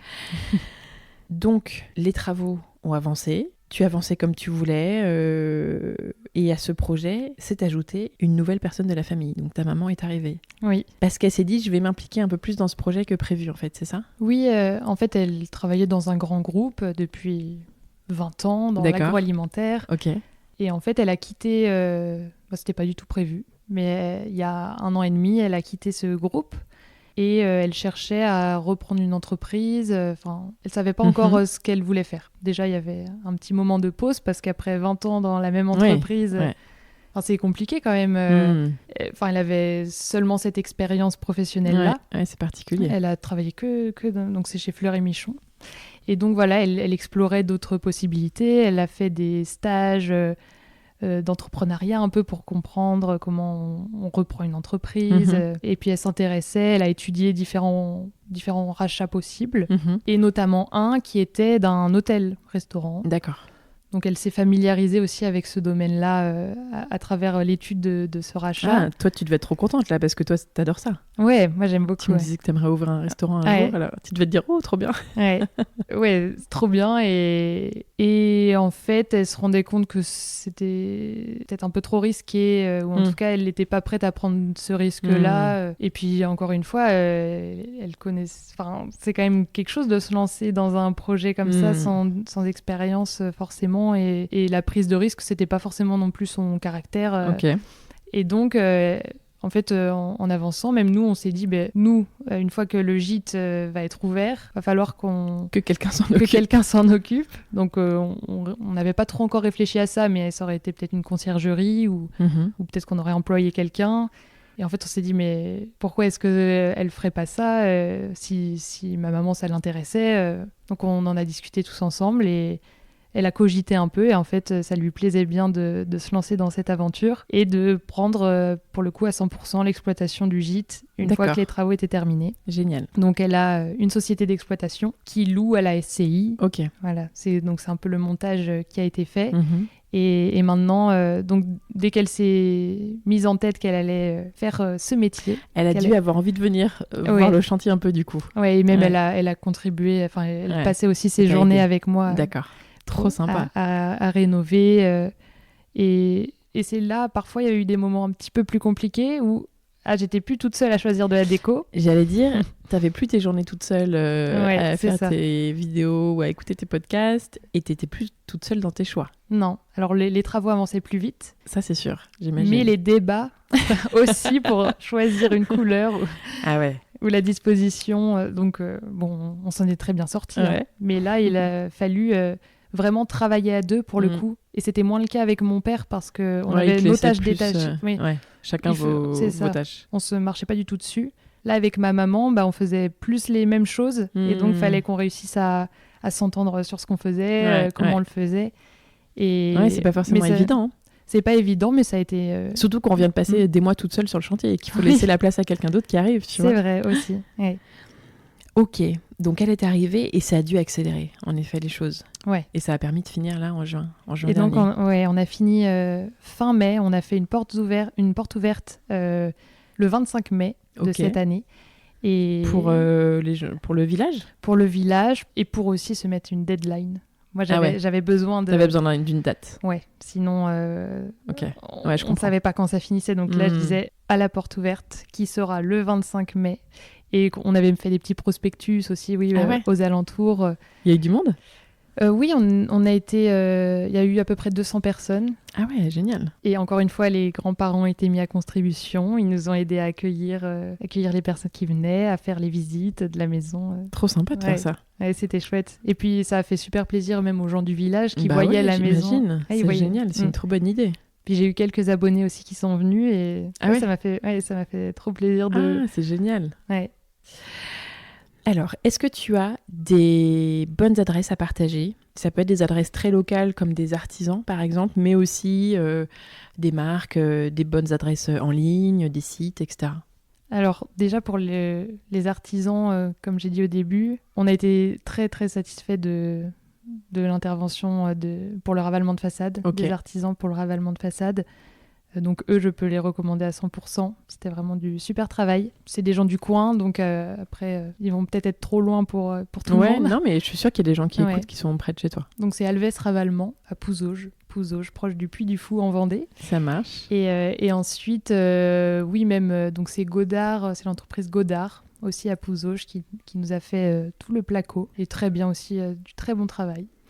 Donc là, je peux les recommander. Il y avait l'entreprise Perrault pour l'électricité. Ok, super. Très bien aussi. Voilà. Parfait. Bah écoute, si on n'est pas loin de toi, là, on a tout ce qu'il faut pour faire son chantier. Ouais. Et ensuite, donc moi, quand je repense à ce qui m'a accompagnée tout au long des travaux, c'est vraiment Le Bon Coin. Et un petit peu aussi Facebook Marketplace. J'ai découvert sur la fin. Il y a des choses aussi. Ça peut être aussi intéressant. Et puis, donc vraiment, Le Bon Coin, voilà. Je leur fais beaucoup de pubs, c'est gratuit, hop. Bah ouais. Mais en même temps, c'est tellement bien. Ouais. Donc, il y a ça, Pinterest aussi. En fait, ça m'a vraiment... Pour m'inspirer beaucoup, ouais. Le Bon Coin, c'était aussi bien du meuble que de la petite déco. Est-ce que tu as chiné aussi des matériaux pour la maison ? Peut-être, tu vois, des portes, des sols, non, il n'y avait pas besoin, les sols étaient... Est-ce que tu as trouvé des sols en seconde main dessus, peut-être, tu vois, du carrelage, des choses comme ça, non ? Alors, on n'avait pas vraiment besoin pour cette maison. J'avais regardé quand même pour les douches, pour les carreaux des douches. Ok.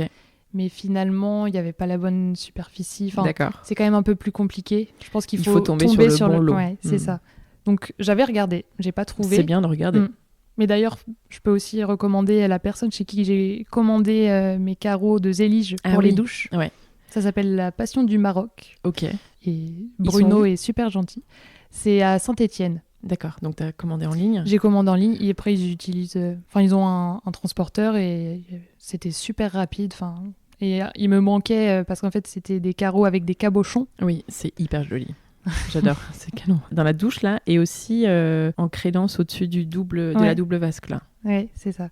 Donc en fait il faut le bon nombre de cabochons par rapport au nombre de et donc il m'en manquait, il m'en a renvoyé. D'accord. Vraiment c'était... top.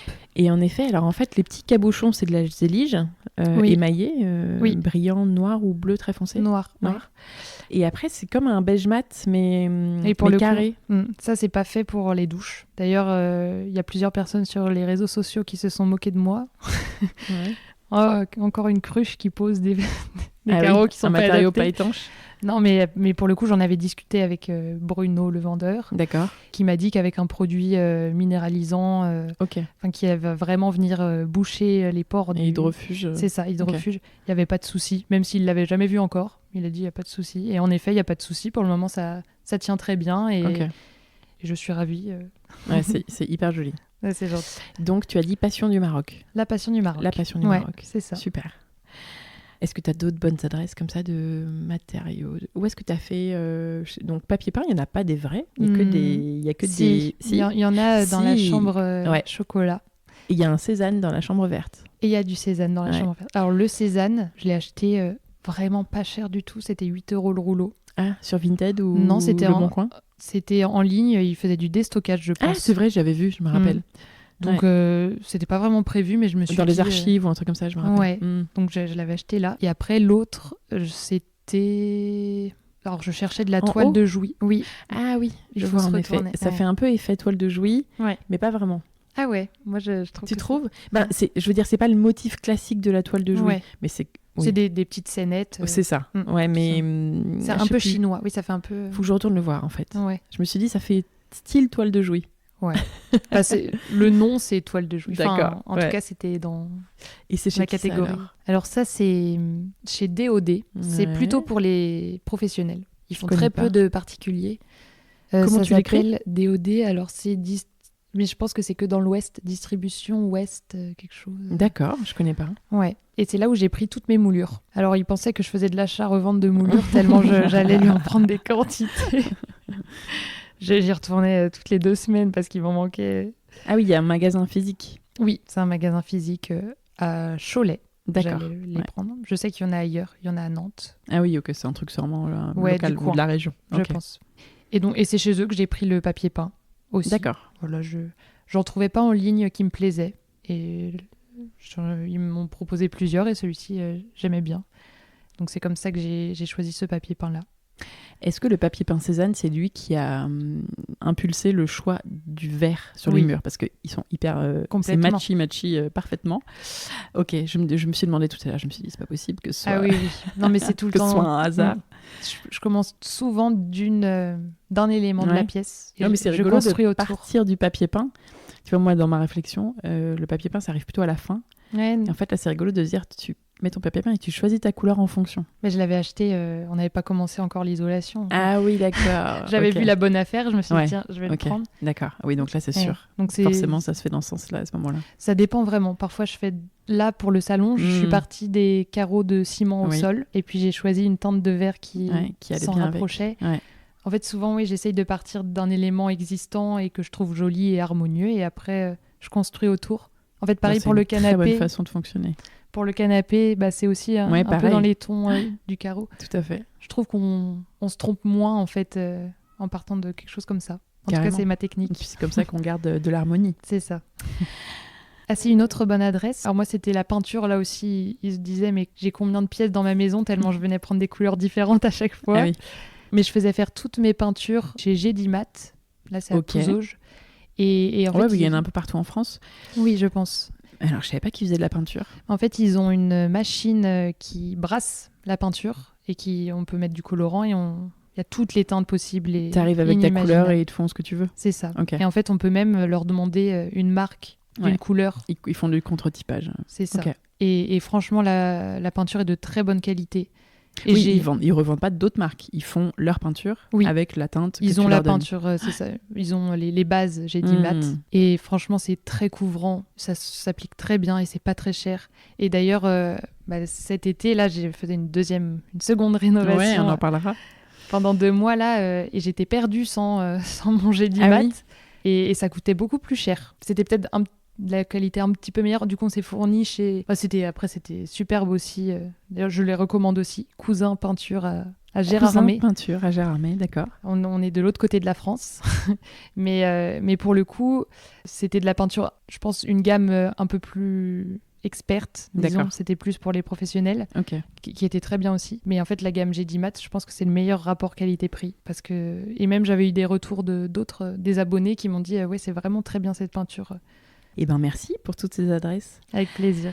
C'était quoi le plus gros challenge de la rénovation pour toi et est-ce que tu penses que tu l'as relevé? Par rapport à... Je sais pas, si je te dis c'était quoi le plus gros challenge ici, qu'est-ce que ça t'inspire? Qu'est-ce que ça t'évoque? Je pense que je sais pas s'il y a un plus gros challenge ou si c'est plein de challenges.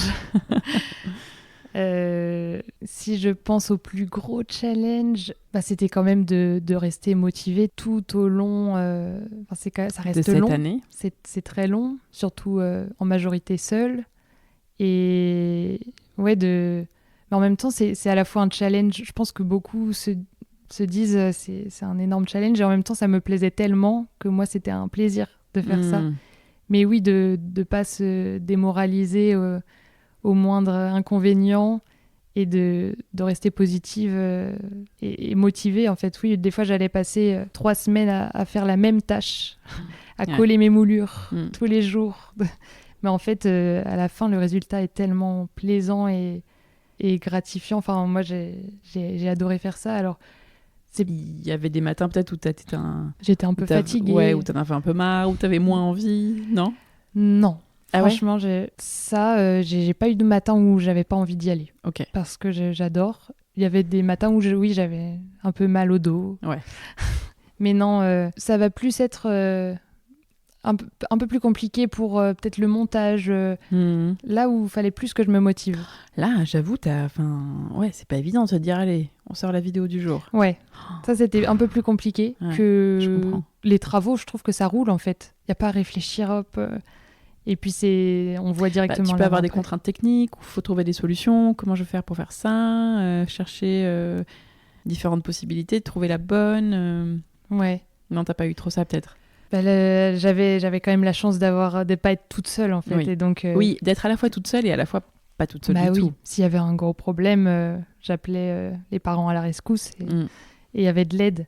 Donc non, en fait moi après quelque chose que je pensais pas que ça allait être un challenge, mais ça a été quand même au cours des travaux un challenge de en effet rénover en famille et pas toute seule et d'avoir des positions différentes et réussir à faire entendre sa voix parce que je suis l'enfant. Enfin, en fait, c'est compliqué de travailler en ayant quand même... Il y a un décalage, en fait, dans nos relations. Forcément, on n'est pas vraiment des associés ordinaires dans un projet. Il y a le fait que je suis l'enfant, c'est les parents, donc il y a l'autorité. Naturel, c'est ça. Donc... alors qui n'a pas forcément lieu d'être dans ce projet, finalement. Alors même parce qu'en fait, ils avaient plus de part dans le projet que toi, donc tu peux te dire, du coup, c'est eux qui sont décisionnaires à la fin sur telle ou telle décision, telle ou telle couleur, telle ou telle... Mais en fait, c'était quand même beaucoup ton projet. C'était beaucoup mon projet et il a été concrétisé parce que... mon père me l'a dit dès le début, moi, je fais pas ça sans toi. Si tu fais pas. Enfin, moi, j'ai pas envie forcément d'ouvrir un gîte, de faire de la déco, tout ça. Oui, c'est un projet que tu as initié. C'est ça. Donc oui, c'était à la fois mon projet, à la fois j'avais moins de part qu'eux, à la fois c'était mes parents, et puis on vivait ensemble aussi. Donc en fait, on rentrait à table, on parlait des choses à faire. Et réussir à se partager les tâches convenablement. Enfin, moi, je passais quand même toute l'année à le faire. Et à côté de ça, mon père, il avait d'autres maisons à s'occuper, donc c'était pas son seul projet, alors que moi, c'était mon projet de l'année. Enfin, il y avait plusieurs éléments comme ça qui faisait que parfois ça pouvait être tendu ou on allait avoir des désaccords. Donc ça a quand même été un challenge de travailler comme ça avec ses parents. Forcément. Mais on s'en est très bien sortis et je suis hyper contente d'avoir fait ça avec eux. C'est magique quand ça se passe bien. Ouais, c'est super. Et même le fait d'avoir fait contribuer aussi mes grands-parents et mon copain. Enfin voilà, c'est un projet qu'on a vraiment partagé et que j'ai été beaucoup accompagnée. Même si... Je partage en fait sur les réseaux sociaux, ils veulent pas être montrés et donc on dirait que je suis toute seule à avoir fait ça, mais non. Enfin, j'ai été énormément soutenue à la fois en étant présente sur le chantier, à la fois mes grands-parents qui étaient les meilleurs spectateurs de mes vidéos YouTube, qui m'envoyaient des messages quand elles sortaient en retard pour regarder. Et ouais, ça a été génial de partager ça en famille et même si je sais pas s'ils voudraient qu'on retravaille tous ensemble. Ça, on n'en a pas vraiment parlé. Est-ce que on referait un projet tous les trois ? Ce sera l'occasion. Tu leur demanderas quand ils écouteront cet épisode. On en parlera. De mon côté, je suis pas sûre. Tu aurais peut-être envie d'en avoir un à toi maintenant. C'est ça. En fait, c'est l'étape d'après. C'est l'étape d'après. Et en même temps, quand je vois ce qu'on a fait, je referais. Si c'était à refaire, je le referais absolument. Donc, on verra. Challenge relevé en tout cas. Et est-ce que tu as des conseils justement pour les gens qui voudraient se lancer dans un projet travaux en famille ou qui ont un projet travaux en famille imminent pour que ça se passe bien? Je pense que c'est vraiment au tout début que ça se joue, parce que c'est pas parce que c'est on est dans la même famille, qu'on comprend vraiment ce que chacun veut et ce que chacun recherche dans le projet et comment chacun veut s'investir. Et donc, j'ai l'impression qu'au début, nous, il y a peut-être eu des choses que je pensais que c'était logique, mais en fait, non. Évident pour tout le monde, mais en fait, pas du tout. Bah non, en fait, il faut dire, voilà, je vais passer mon année entière à travailler dans le gîte. C'est clair, oui, ok. Je vais partager, je vais passer beaucoup de temps à faire du montage aussi. Et c'est du travail, c'est pas... Ouais, c'est pas que du fun. En fait, ouais, parce que je repense à ça maintenant, mais il y avait le fait de... Moi, je travaille, je suis sur le chantier, toi, tu fais du montage. Enfin, des fois, il y avait des petits désaccords comme ça, mais parce que c'est pas aussi la même génération. Et en fait, oui, moi, c'était du fun, bien sûr, parce que j'aimais bien faire ça. Ouais, mais c'est pas... Mais c'est important aussi. Et là, pour... Je suis pas en train de faire la sieste non plus, quoi. Ah bah non. Et puis là, je vois maintenant... déjà, c'est assez énorme, le nombre d'abonnés. Je pensais pas... avoir plus de... Même quand j'ai eu plus de 1000 abonnés, je trouvais ça énorme. Vous êtes à combien d'abonnés, là ? Là, maintenant, je suis à 48 000. Ah oui, pour un projet qui a 1 an. Ouais. Un peu plus, 1 an et demi. Un an et demi. Un compte qui a 1 an et demi, ouais, c'est super. Ouais, c'est ça. Pour moi, c'est complètement énorme. Et j'ai des opportunités, même gagner de l'argent avec des partenariats, des choses comme ça. Et là, je pense qu'avec ça, ils se rendent compte... Ah oui, finalement, elle a peut-être pas tort. Okay. Et alors qu'au début, oui, je le faisais pour aucun argent et parce que j'aimais faire ça. Et toujours maintenant, mais là, il y a aussi la notion... je pense que ça rajoute de la crédibilité. Oui, parce que ça se professionnalise et forcément, on te laisse un peu plus le faire, quoi, du coup. Ils se disent c'est plus un travail qu'au début, où au début, je faisais mes vidéos pour rien, pour 20 personnes qui regardaient sur YouTube. Et puis... Ouais, donc oui, je pense que le conseil, ce serait vraiment au début de mettre les choses au clair, communiquer et dire quelles sont les attentes de chacun. Ouais, l'investissement de temps qu'on veut y mettre, même expliquer clairement même les objectifs en déco, ce qu'on veut faire, être sûr que ça plaît à tout le monde. Comment on voit les choses, quoi. Ouais. Et puis même parfois, même si... ne pas hésiter à dire ça, quand tu dis cette remarque-là, ça me blesse. C'est des choses... Ça peut dérailler très vite aussi quand on vit tous ensemble, on travaille ensemble. C'est clair, c'est vrai. Quand tu te retrouves en plus ensemble le soir... Bah ouais. Alors qu'en plus, tu ne vivais pas ensemble avant pendant 2 ans. Ouais, c'est ça, c'est un retour. Il y a le truc de retourner chez ses parents aussi. Bon, t'as pas 30 ans, tu vois, t'es pas revenu en mode voilà, mais quand même. Quand même, c'est... Ouais. Et puis c'est... pour quand même assez longtemps, 1 an, c'est pas rien non plus. Non. Eux, ils doivent réapprendre à vivre avec un enfant qui est chez eux, parce qu'ils en avaient plus à la maison. Ah oui, tes sœurs sont plus là non plus ? Non. Ah oui, donc c'est particulier pour tout le monde. Hein. Bon, mais tant mieux si ça s'est bien passé. Ouais. Et merci pour tes conseils qui sont précieux, je pense, pour les oreilles des gens qui se lancent dans un tel projet. Est-ce que, c'est peut-être une question particulière, mais est-ce que tu te sens un petit peu chez toi ici ? Quelque part, même si ce n'est pas chez toi, on est d'accord, même si tu as ta chambre d'étudiante à Jouy-en-Josas, ta maison de famille chez tes parents pas très loin, est-ce que le fait de t'être impliqué autant dans cette maison, est-ce que quand tu arrives ici, tu as ce truc de c'est un peu la maison, quoi, ou pas du tout ? Alors, pour moi, c'est chez moi. Ok. C'est mon... Je sais pas, c'est mon projet. J'ai imaginer chaque recoin de chaque pièce. Pour moi, c'est chez moi. Et à la fois, c'est un peu un projet à part entière et j'ai du mal à m'incorporer. En fait, à imaginer ça en tant que maison. Ouais. À t'incorporer dans le... À en faire un foyer, en fait. En fait, je l'ai tellement imaginé que c'est un peu à part et c'est un peu comme une œuvre, une toile d'un artiste. Je sais pas.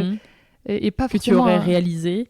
Ouais. Mais pas un lieu où tu as du quotidien, où tu as de la vie, quoi. Ouais. Et en même temps, j'ai fêté mon anniversaire dedans. J'ai quand même... en fait, je pense que pour se sentir chez toi, faut avoir des souvenirs et des moments vécus dans le lieu. Exactement. Et ici, les moments vécus, c'était de faire des travaux pour la plupart du temps. Mais c'est ça. Mais même rien que ça tu sais, tu peux arriver... En fait, à la fin des travaux, tu peux dire, mais... passé tellement de temps ici pendant 1 an qu'en fait je suis chez moi un peu, quoi. Ah oui, non mais pour moi je suis chez moi. D'accord. Mais j'ai l'impression je mets un petit décalage entre un vrai chez moi et là un chez moi projet où c'est et en fait je l'ai aussi imaginé pour d'autres gens En fait, pour me dire ça va accueillir d'autres gens. Mais tu fêtes tes anniversaires, tu vois, donc c'est quand même intime aussi. Ah oui. Et très personnel. Ouais. Et c'était un super moment de voir le lieu vivre avec tous mes amis réunis pour mon anniversaire. Et c'était un peu aussi une deadline que je m'étais fixée, l'anniversaire. Bon, c'était quand ? C'était le 12 avril. Donc, tu l'as fait en retard, ton anniversaire ? Non, donc je l'ai fait le 12 avril. C'était pas tout à fait fini. C'était pas tout à fait fini, mais déjà, ça donnait quand même un premier cran. Une première étape. Ouais, ça ressemblait quand même à une maison. Il restait des petits détails qui durent longtemps, mais c'était quasiment fini déjà. Donc... mais en tout cas, tu vois, je suis contente de t'avoir posé cette question. J'hésitais un peu parce que je me disais, mais non, mais c'est pas du tout un chez elle. Puis en fait, je me disais, mais quand même, après avoir y passé autant de temps et tout. Et c'est intéressant ta réponse. Et d'ailleurs, mes parents se sentent vraiment très bien ici. Ils hésitent à en faire leur résidence principale. Ah, d'accord. Ouais. J'allais te demander si vous passiez en effet des moments en famille, comme voilà, des petites réunions de famille ou des week-ends ici quand c'est pas loué. Des anniversaires, des repas de famille. Il n'y a pas eu tant de moments. Bon, après, c'est très frais. C'est ça, en fait. Il y a 2 mois. Il y a eu 2 mois, et en fait, pendant ces 2 mois, moi, j'étais pas là. Oui, tu étais sur les autres travaux, là. J'étais dans les Vosges. Et ensuite, même, on voulait le louer quand même pendant ces 2 mois. Donc, on n'a pas eu beaucoup de moments tous ensemble ici. Mais avant la fin complète des travaux et le début des locations, on a quand même vécu plusieurs moments ici. Il y a mes grands-parents qui sont venus, on avait fait des repas ici. Vous avez dormi ici ? Mes parents ont dormi plusieurs fois ici. Moi, j'ai dormi ici pour mon anniversaire. Ok. Je crois que c'est la seule fois où j'ai dormi ici, avec l'été dernier, quand c'était en chantier, et mes amis étaient venus m'aider. Mais là, on avait dormi à même le sol sur du placo. Camping. Il y en a même un qui n'avait pas de matelas, qui a vraiment dormi sur du placo, littéralement. Très confort. Très, très confort. Ok, et en fait c'est peut-être une maison qui va aussi avoir vocation à accueillir ce genre de moments en famille ou entre amis. Ah ouais, et puis même je sais pas du tout de quoi mon avenir sera fait, mais je me projette aussi d'y vivre, pourquoi pas plus tard. En effet, je m'y sens vraiment bien. Tout le monde va habiter là, en fait. Tes parents se disent pourquoi pas. Toi, tu te dis pourquoi on va habiter ensemble peut-être. Il y a assez de chambres. Attention. Vous allez revivre l'année. Tout le monde vit ensemble. Qui vous a beaucoup plu, du coup, si je comprends bien. Non, mais c'est hyper intéressant comme question. Le sujet du chez-soi, je trouve ça assez passionnant. Ouais. Quel regard tu portes aujourd'hui sur toute cette expérience-là de travaux, de rénovation, sur cette année de césure / rénovation ? Le mot qui me vient là, c'est vraiment je suis reconnaissante d'avoir pu faire ça, parce que d'avoir encore une fois eu ma famille à mes côtés, d'avoir pu avoir cette année de césure à ce moment-là, c'est bien tombé. Hein. Et en même temps, j'ai aussi travaillé. Tu as fait aussi la démarche pour que ça se fasse. Mais j'ai conscience que c'est un peu exceptionnel quand même de faire ça. Il n'y a pas beaucoup de personnes qui font ça à 23 ans.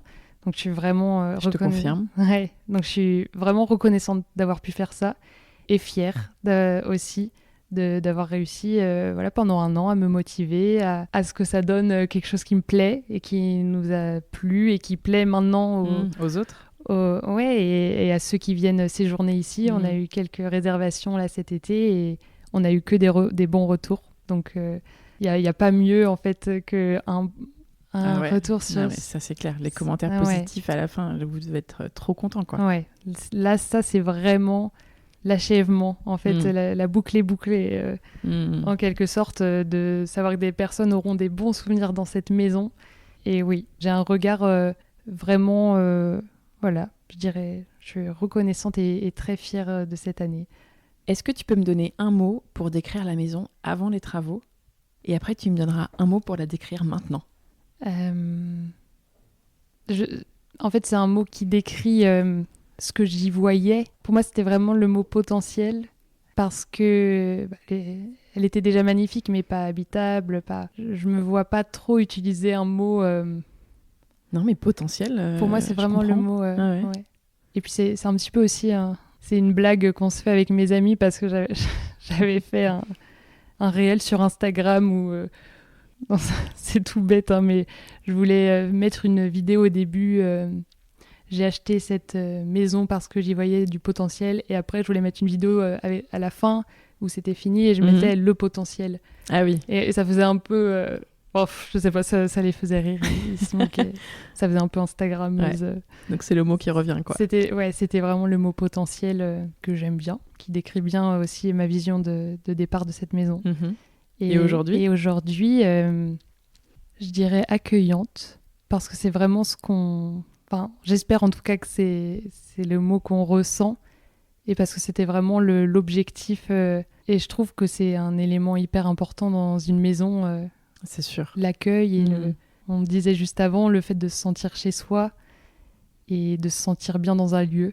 Et c'est vraiment comme ça que j'ai essayé de faire la décoration et l'aménagement de l'espace. Donc, ouais, non, elle est accueillante cette maison. Regarde, moi je suis bien calée dans le canapé là, je me sens trop bien.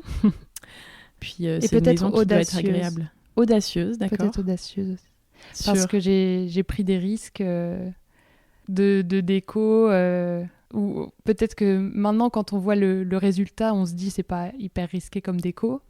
Mais en partant de rien, c'était dur je vois ce que tu veux dire. D'imaginer ensuite.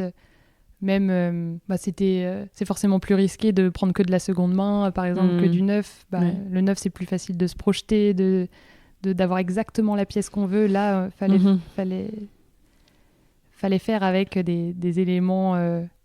c'était un peu du challenge de se dire ça. Et puis, audacieuse, parce que c'est aussi notre tempérament aussi de se lancer dans ce projet et à ton de âge, faire cette rénovation. Tout ça, la déco et puis le projet en général. C'était assez audacieux. Donc là, ta césure touche à sa fin. Tu le disais au début, c'est ta rentrée, c'est la rentrée des classes la semaine prochaine. Ah non, pas du tout. C'est ta dernière année à HEC ? Ouais, c'est ma dernière année d'école en général. École, hein. Tu vas pas être en stage, c'est des cours cette année. C'est des cours. Ouais. Ça va te faire bizarre là, de reprendre après un an, non ? Je réalise pas du tout. C'est comme après l'achat de la maison. Là, de me dire dans une semaine, c'est rien. C'est dans un amphi là, ou dans une salle de classe, t'imagines ? Et en même temps, ça me fait plaisir de réapprendre des choses parce que ça me servira forcément plus tard. Je connais personne là dans ma classe. C'est ça, parce que du coup, ça se décale. Hein. Ça se décale. Je ne connais personne. Et tu me disais que tous tes potes, pas mal de tes amis font aussi une année de ils césure sont pas dans perso. Ils sont pas dans le même master. D'accord. Toi, t'es dans le master grande école ? Alors, en fait, on se spécialise en dernière année à HEC. Et là, c'est un master comptabilité et finance. Que tu fais, toi ? Ouais. Ah ouais ? Donc, vraiment rien à voir avec cette année. Et justement, je voulais que ça ait rien à voir. Et je voulais apprendre des choses complémentaires. Parce qu'en fait, il y avait des masters entrepreneurs plus concrets. J'aurais pensé que tu allais me dire quelque chose comme ça. Et d'ailleurs, c'est ce que je voulais faire au début. Et en fait, je me suis dit, j'ai passé l'année à le faire. Et il me reste un an. Et en fait, je me dis, autant apprendre des choses vraiment concrètes. Et si je veux entreprendre plus tard, si je sais lire un compte de résultats et faire des bons modèles de rentabilité, ça je pense que tu en seras tout à fait capable avec un master spécialisé sur ça. Je pense que c'est ça va aller. l'objectif. Tu vas pouvoir bien gérer ton entreprise.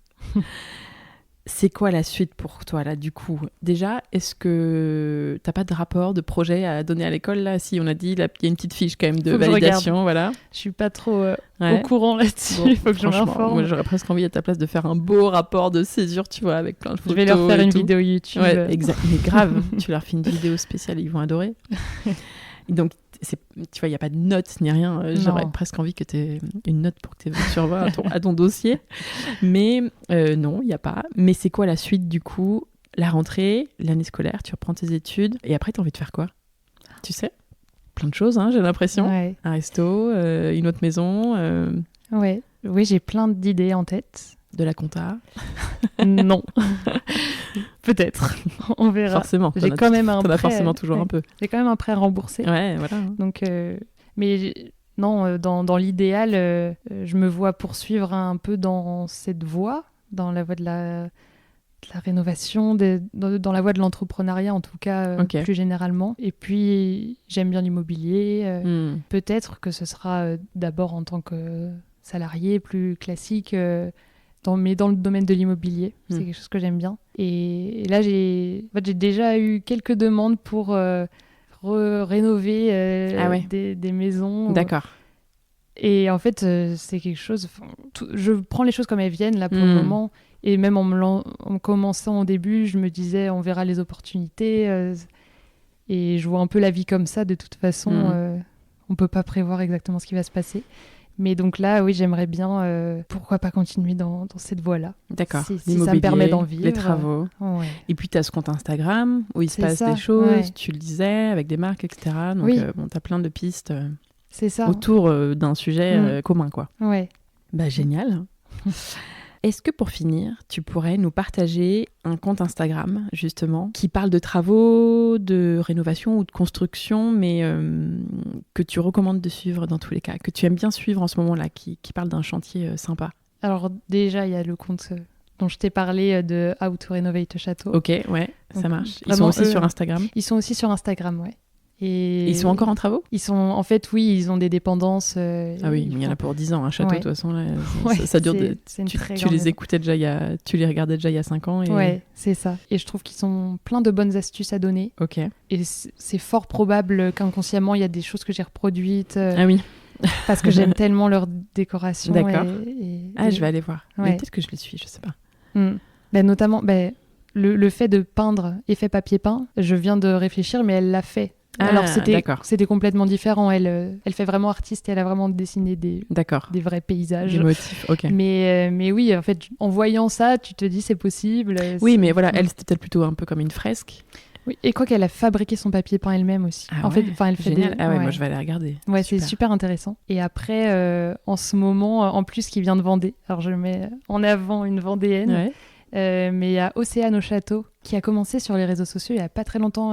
Ils ont acheté le château cette année là. Et elle a commencé à partager aussi les travaux et le château est tellement magnifique. C'est incroyable et même sa personnalité, ça donne le sourire de regarder ses vidéos. Vraiment, j'adore. Trop bien.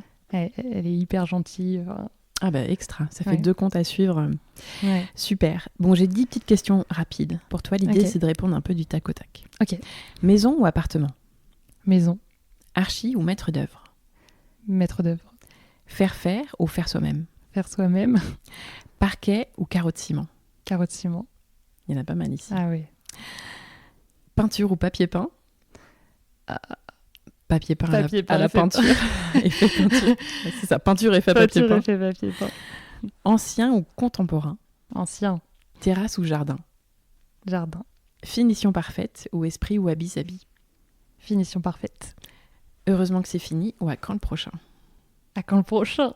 Ouais, je crois qu'on a bien compris. Qui aimerais-tu entendre sur ce podcast après toi? Quelqu'un qui aurait fini ses travaux et que je pourrais aller voir pour qu'il me raconte son histoire. Il y a 2 personnes à qui je pense. Déjà, il y a le domaine du Lez. Ouais. Tu vois. Je crois. Dis-moi. Ils rénovent. Ils ont quasiment fini là. Ça compte comme s'ils avaient fini. Raconte-moi ce que c'est. Une maison en Ariège. C'est Claire. Elle a perdu son papa et elle a racheté sa maison et ils l'ont rénovée en couple. Ah ouais, magnifique. Et pareil, super gentil. Enfin. Et puis j'adore son accent du sud. Vraiment, j'adore écouter le conte me dit quelque parler. chose. Je vais regarder. Ouais. Si je l'ai su déjà, ou sinon je vais regarder ça. Et moi, je pourrais l'écouter parler pendant hyper longtemps. Mais j'adore son accent. Génial. Donc, je dirais Claire du domaine du Lez. Et sinon, ça m'intéresserait beaucoup Polygone. Ah oui. Il revient souvent. Okay. C'est Paul, c'est ça son nom? Ouais, je pense. Mais lui, je le suis plutôt sur YouTube. Sur YouTube, ouais. Mais c'est incroyable. Toute la qualité de ses vidéos et de son travail. Je trouve ça très inspirant. On me l'a déjà souvent demandé, il faut que je m'en occupe. Ouais. Ouais. Ça, je serais ravie de l'entendre aussi. C'est une très bonne idée. Et merci beaucoup, Tiffaine. On est arrivé à la fin de mes questions. Je suis vraiment contente en tout cas de pouvoir partager ton témoignage aujourd'hui avec les auditeurs et ton retour d'expérience parce que vu ton âge, je me dis que ça pourrait inspirer pas mal de personnes de ton âge, justement peut-être, ou plus vieux ou même plus jeunes, pour se dire mais moi aussi je peux le faire en fait. Moi aussi je pourrais peut-être faire ça en famille ou pas. Alors merci d'avoir partagé avec moi l'histoire de vos travaux en famille avec ton papa, ta maman. On peut découvrir toute la visite de la maison en photo sur lechantierpodcast.fr, comme pour tous les épisodes. Il y a aussi plein de photos avant-après qu'on a faites. Tu m'as guidée, tu m'en as fourni aussi pour celles que j'ai pas pu faire. Donc il y a plein d'avant-après hyper sympas pour voir l'étendue de ce que tu as réalisé quand même. Et si on a envie de te poser des questions peut-être sur les travaux, est-ce qu'on peut t'écrire sur ton compte Le 4 feuilles sur Instagram? Ah oui. Donc c'est encore le plus simple. Ah oui, pas de souci. Vous pouvez m'écrire, je réponds à tout le monde en général. Bon, mais ça c'est adorable. Je réponds à tout le monde. Merci beaucoup. Je te souhaite une bonne rentrée. Même si on a dit cet épisode va être diffusé en octobre, mais là on est dernière semaine de vacances avant la rentrée. Donc bonne rentrée, bonne année d'école à toi. Bon courage pour te remettre dans les cours, mais ça va être chouette aussi, comme tu l'as dit, d'apprendre plein de choses. Et encore merci. Et puis à très bientôt. Hein. Je ne sais pas si tu voulais ajouter un petit mot pour terminer, mais... Non, c'est moi qui te remercie d'être venu ici et découvrir la maison. C'était pas si loin depuis Bordeaux. Ça se fait très bien. Et puis c'est l'occasion. Il faudra que je revienne et qu'on pourrait dormir ici. Aller et on ira au Puy du Fou. Tout à fait. Il faut que mes filles grandissent un peu encore, je pense. Elles sont petites là, mais... Dans quelques années, elles vont adorer. Ah oui, c'est sûr. Ouais, merci beaucoup, Anne. Et c'est vrai que c'est une très bonne adresse pour tous les visiteurs du Puy du Fou qui doivent être très nombreux tous les étés, même toute l'année. C'est ouvert toute l'année? Non, c'est ouvert, je crois, d'avril à novembre. Ok. Mm. Et pendant la saison, il faut venir au Puy du Fou et dormir aux 4 feuilles. Exactement. Je te dis à très vite et bravo pour ce beau projet. Et puis j'ai hâte de voir le prochain. Merci encore, Anne. À bientôt. À bientôt. Et voilà, c'est déjà la fin de cet épisode. J'espère qu'il vous a plu et que vous avez noté plein de bons conseils, travaux et déco. Si vous aimez le chantier, vous pouvez laisser 5 étoiles et votre avis en quelques mots sur Apple Podcast ou Spotify. C'est super rapide et ça m'aide énormément à le faire connaître. Vous pouvez aussi tout simplement parler du podcast à un ami qui se lance dans des travaux et à qui il pourra peut-être servir. Pensez aussi à vous abonner au podcast sur votre application d'écoute pour recevoir les notifications lors de la sortie des prochains épisodes. Vous pouvez aussi écouter ou réécouter les épisodes déjà disponibles, il y en a plus d'une centaine, dans lesquels vous trouverez 1000 conseils, retours d'expérience et bonnes adresses pour vos projets. Rendez-vous aussi sur lechantierpodcast.fr pour visiter en photo les lieux des épisodes, voir les avant-après des travaux et faire le plein d'inspiration déco.